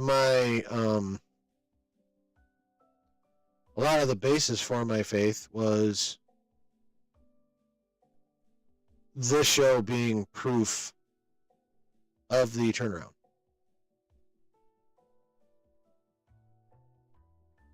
But unfortunately, for a much larger number of people than should be, Daredevil ain't it for them, man.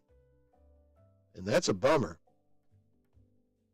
Because after Brave New World, I saw Daredevil and was hoping for Daredevil and thought Daredevil would be an excellent palate cleanser after Brave New World. And for me it is, but not practically universally in the fandom. There's a fair chunk that are like, what is this? This is bullshit. And that's not what Marvel needs right now. Marvel does not need more divisive content. Marvel needs almost universally loved content. I mean, they've been needing that shit. So, like, Daredevil underperforming both numbers wise and buzz wise with the fandom.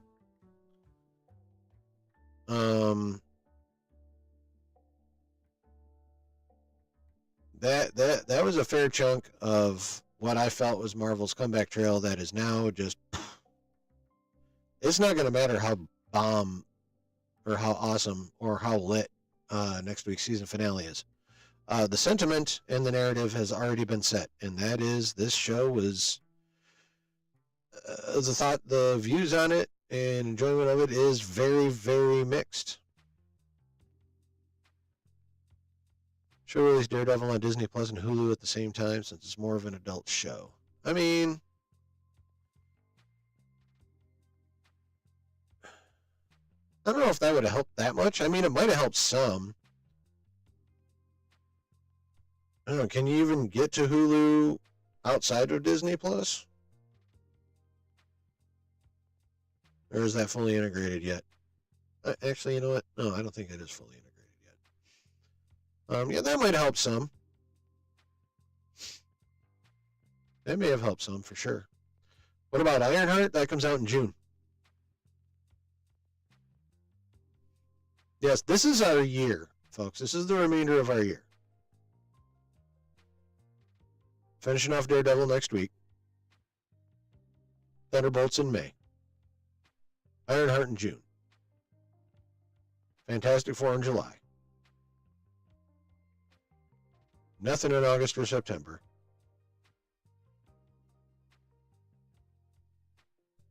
Zombies in October. It's only 4 episodes. They'll probably drop them all at once. Eyes of Wakanda in November. I think that's going to be, well, I know it's only 4 episodes, so I feel like they'll probably drop all of them at once too. And then Wonder Man in December. I think Eyes of Wakanda is in November. I don't think we have anything in August premiering. Yeah, I'm pretty sure it's November. I'm pretty sure we're ending the... Does it say August? Is Eyes of Wakanda August? Did I fuck that up?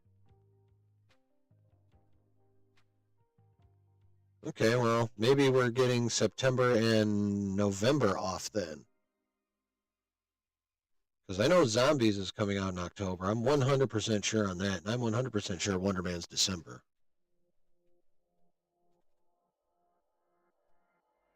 I done fucked that one up. Yeah, I done fucked that one up. Okay. Cool. Cool. All right, so September and November off from content release. Yep, no, but it's August 6th. I fucked that up. That's my B. Thank you, Icarus, for catching that for me. I appreciate you. Oh, I'm definitely looking forward to Marvel Zombies, bro. I'm definitely looking forward to Marvel Zombies. I love Marvel and I love zombies. I mean, unless they write it as stupidly as they've been, or as they wrote fucking What If. I think zombies could be really good. I do agree with you, Mr. Chen. I do agree.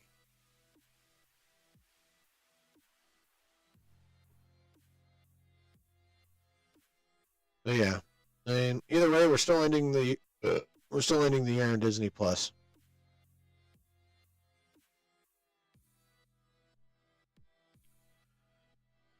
Since we're on the subject of the remaining Disney Plus shows for the year, Ironheart in June. I will host a watch party for the premiere. Then we're going week to week on that shit. If I don't like the premiere, I'm not doing any more watch parties for that fucking show. Basically, the second that show loses me, I'm done with watch parties for the remainder of the season. That's how, well, actually, that's how that's going to go. That's how Wonder Man is going to go.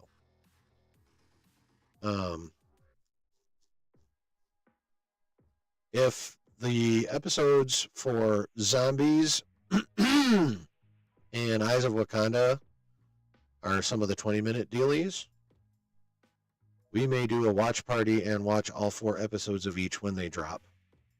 Because that'll only be hour and 20 minutes all put together. Probably not even that because, closing credits and shit, skip those. So I'm thinking that's kind of how I'm going to do it. We'll just bang out Zombies and Eyes of Wakanda in one shot. If they're dropped in one shot, which it's only 4 episodes each, I don't see why they wouldn't. And then it'll be week to week for Ironheart and Wonder Man because I have no faith in those shows whatsoever.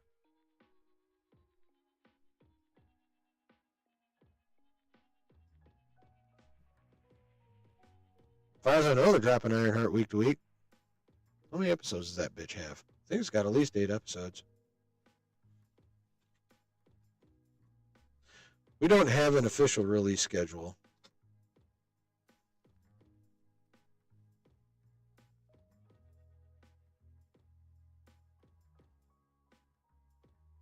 Oh, no, it's only 6 episodes. My bad.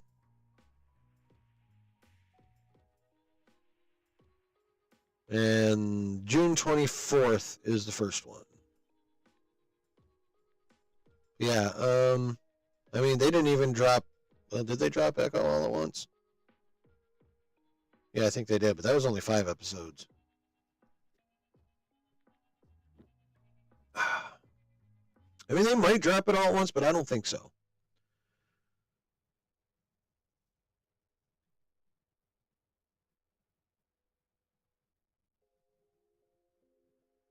Well, they might, though. Or what they may do is drop the first 2, and that only leaves 4 more. So that'll have it end the same week Fantastic Four comes out if they do it that way. I don't know. As far as at this point in time, as far as I know, it's week to week, but it's only 6 episodes. I thought it was 8. That actually kind of makes me happy. It could very well get the Echo treatment because it's only 1 more episode than Echo. I was much more inclined to not think it was going to get the Echo treatment when I thought it was 8 episodes, but it's only 6, so it very well could get the Echo treatment. That might be the best way to handle that show anyway, honestly. Like that character and show does have its fans ready and excited to watch it. They're not numerous. They're not very numerous compared to the amount of people that don't give a fuck about that show or the character of Riri Williams. And that is all Marvel's fault for not making her that interesting in Wakanda Forever. And like only sweaties know who the fuck Wonder Man is. Like normies have never heard of him probably, and as they probably never heard of him, they probably couldn't give a fuck less about Wonder Man.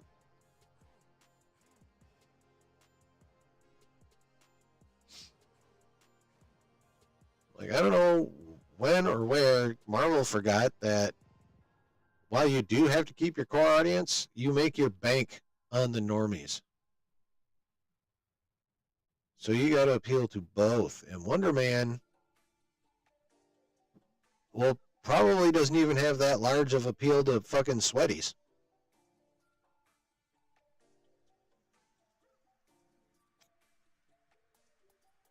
As compared to other characters, at least anyway.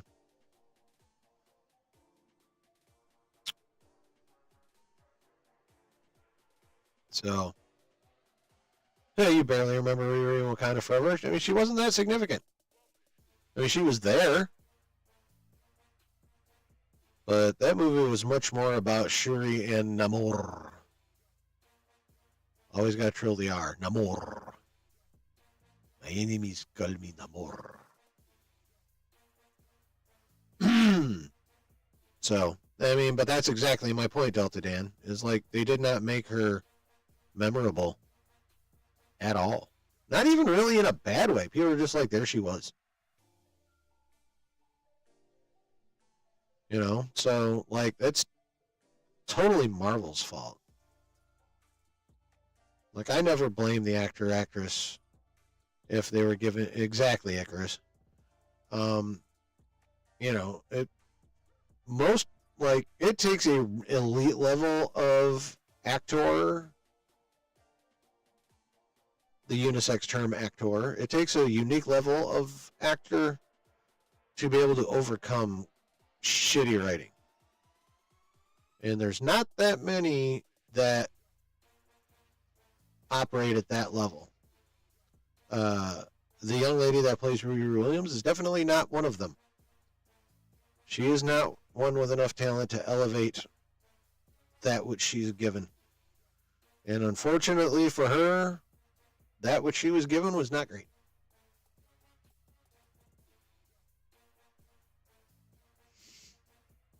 Yeah, not great. Wasn't horrible. Although not even being memorable, barely being remembered, is almost kind of worse than being horrible. Almost. I mean, personally, I'd rather be forgotten about than reviled. But if you're being reviled, at least people know you fucking exist. So, there's that.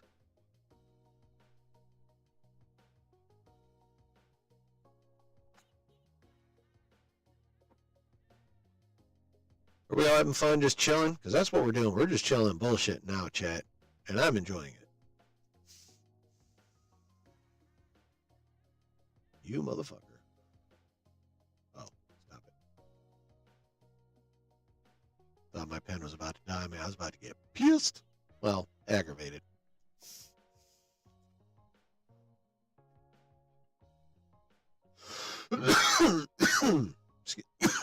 Excuse me. Shit.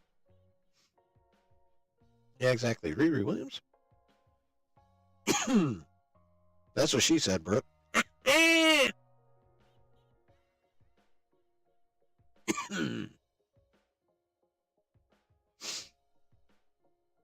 Yeah.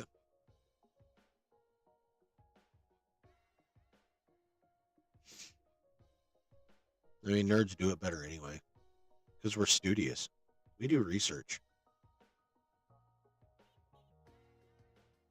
And in this case, it would be researching a shit ton of porn.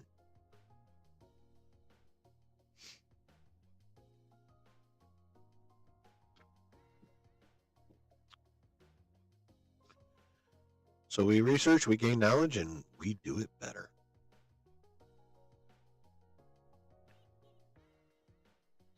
What now? I don't know.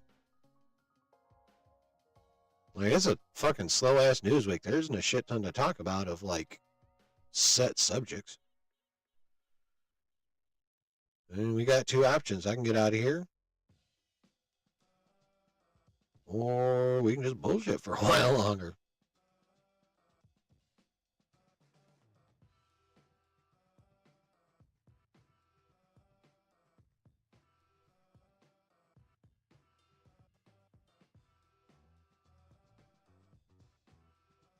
I mean, I can vamp to a certain extent, but when there ain't shit to talk about, there just ain't shit to talk about. Yeah, no?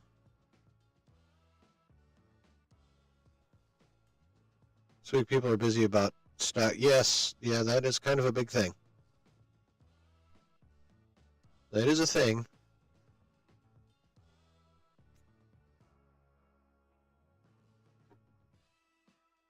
Andor Season 2 watch parties? No.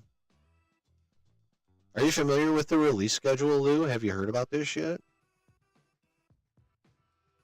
That's really well, until that leak Josh dropped came out, that was the release schedule is the primary reason I wasn't going to have Andor watch parties. Because the release schedule is stupid as fuck. They have 12 episodes. Exactly, Icarus. 3 episodes per week for 4 weeks. Yeah, 3 episodes a week for 4 weeks. They couldn't have come up, well, they could have, but that's like a very anti-social media, YouTube-y, streamy kind of schedule. Which is kind of dumb. Because I agree with what Josh said, I think it was today, or the other day. Yeah, exactly, what the fuck. Content creators are the driving force behind a lot of shit these days. And making our job or hobby, whatever it is, harder is really not the best idea. But, yep, that's right, Delta Dan. Every 3 episodes is a year. So they're going 4 years, and supposedly the end of episode 12 is going to butt up right against Rogue One the way Rogue One butt right up against A New Hope. Allegedly, that's how it's going to go. But yeah, they're going to knock that bitch out in 4 weeks. I don't think we have any official runtimes yet. we generally don't get runtimes till much closer to the premiere. I imagine we'll have them, let's say the 9th, so that premieres in 2 weeks. 2 weeks from yesterday. I imagine we'll probably have the runtimes mid to late next week. That's generally within about a week. Yeah. Well, I mean, Andor episodes overall were pretty lengthy in the season.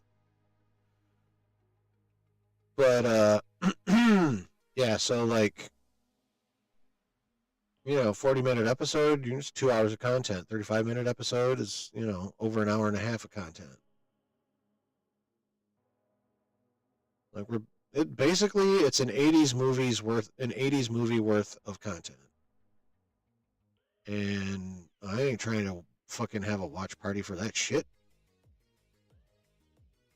Like, if it was 2 episodes a week, that'd be different. 2 episodes is cool. But, and yes, I did 3 episodes a week when Your Friendly Neighborhood Spider-Man was doing it, but those were 20 fucking minute episodes. Big difference. We're talking pretty much double. So, yeah, it's a very unfriendly schedule for the people who generate a lot of your hype. Hollywood. In this case, specifically, Lucasfilm. Yep. That's what they're doing. Some of them were. They probably averaged 40 overall. There were a couple of shorter ones in there, too. But I think they're doing that like that because it's ass.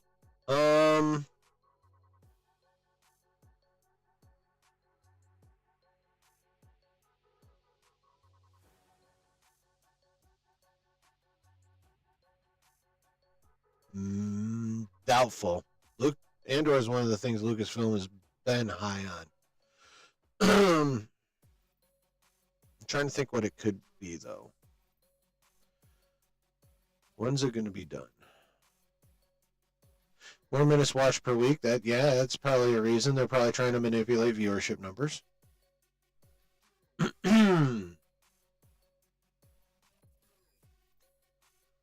Icarus says, I think they're doing it because splitting the 3 episode arcs isn't great either. I mean, yeah, that did make season 1 run really fucking slow. One thing I can say about season 2, Lou, is that the word on the street has been consistent for quite some time that this one is going to have a lot more action in it.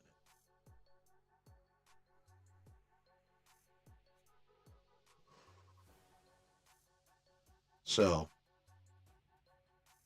that allegedly has that going for it.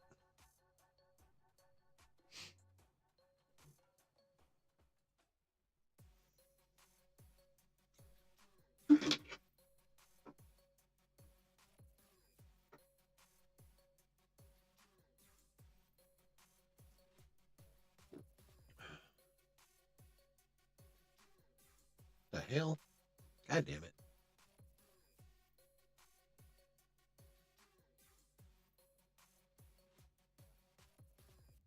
Alright. I feel like they're missing action in DD2. Oh no, they are. There could definitely be a lot more action. Now, if you believe the directors, because this the same pair directed the last 2 episodes, so they directed this week's episode, they're directing next week's episode.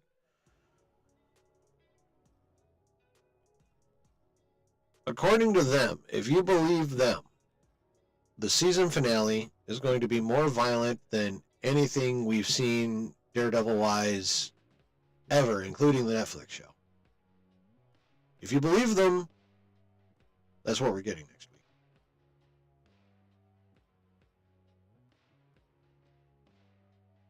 So, take that for what, how you will. But the directors say that is the case.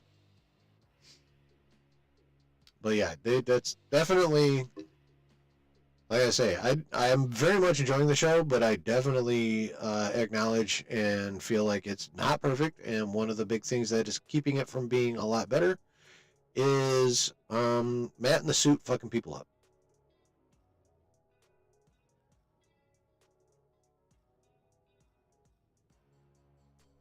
Definitely needs a fair chunk more of that. I mean, shit, we're only gonna we haven't seen Frank since episode 4. I mean, I'm 98% sure we're gonna see him next week, obviously, but yeah, it's they underutilization of the action portion of your action fucking characters is definitely an issue with this season. 100%.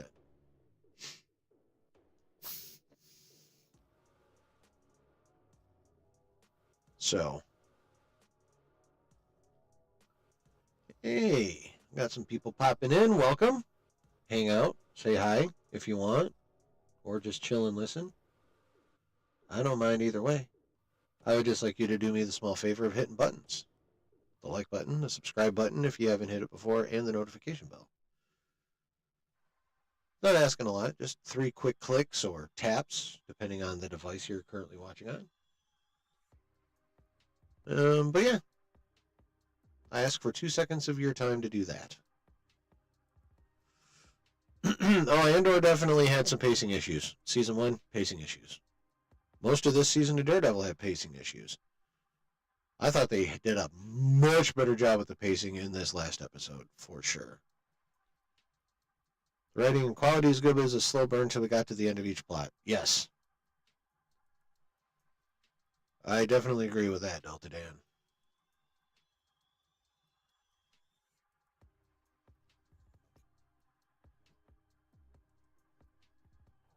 Yeah.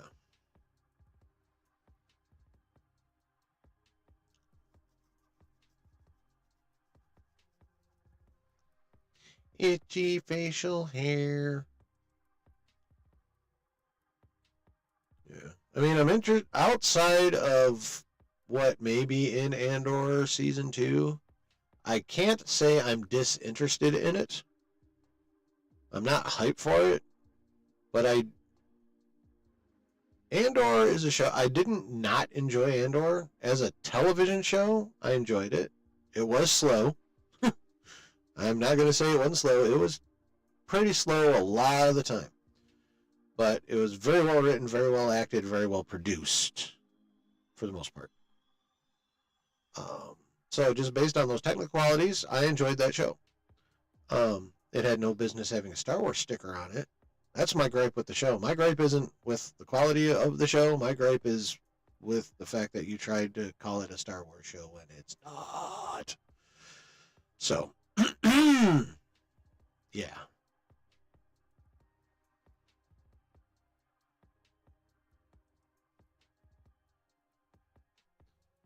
Yeah.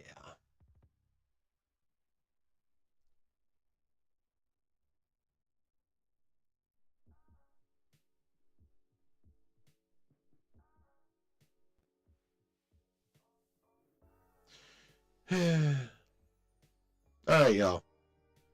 I'm going to go ahead and get on out of here. I love y'all. Starting to get tired. Kind of got to pee.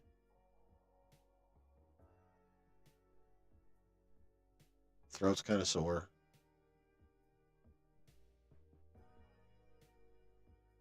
And it's still about 45 or so minutes more than you're getting out of Josh. Josh got a lot going on. I don't knock him for having shorter streams these days. But it doesn't mean I can't poke fun at him either.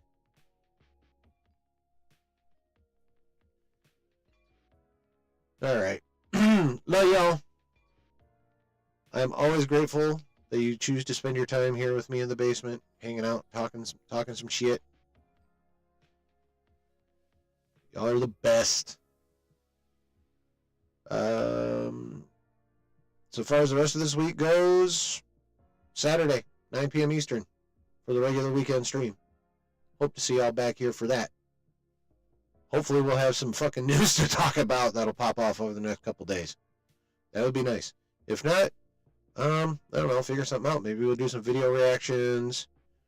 Maybe I'll put together a fucking tier list. I don't know. We'll figure out something. We'll have some fun, no matter what. Heavy news, light news. We're still going to have a good time up in this bitch. So remember, Saturday night, 9 p.m. Remember, y'all are the bomb, and I love you. If you haven't joined the Discord, go ahead and hit the link in the chat that Delta Dan was kind enough to just provide. Thank you, sir. And we'll see you Saturday. Much love, y'all. Peace.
Oh, yeah. I gotta say, despite the mostly negative nature of tonight's subjects, I think we did a pretty good job of flipping the script and still having a pretty fun stream. And that's down to you guys, being the dope-ass community that you are. So I thank you. I appreciate you. I love y'all. Have a good rest of your week. See you back here Saturday night at 9 p.m. Eastern. And remember this as we continue our journey.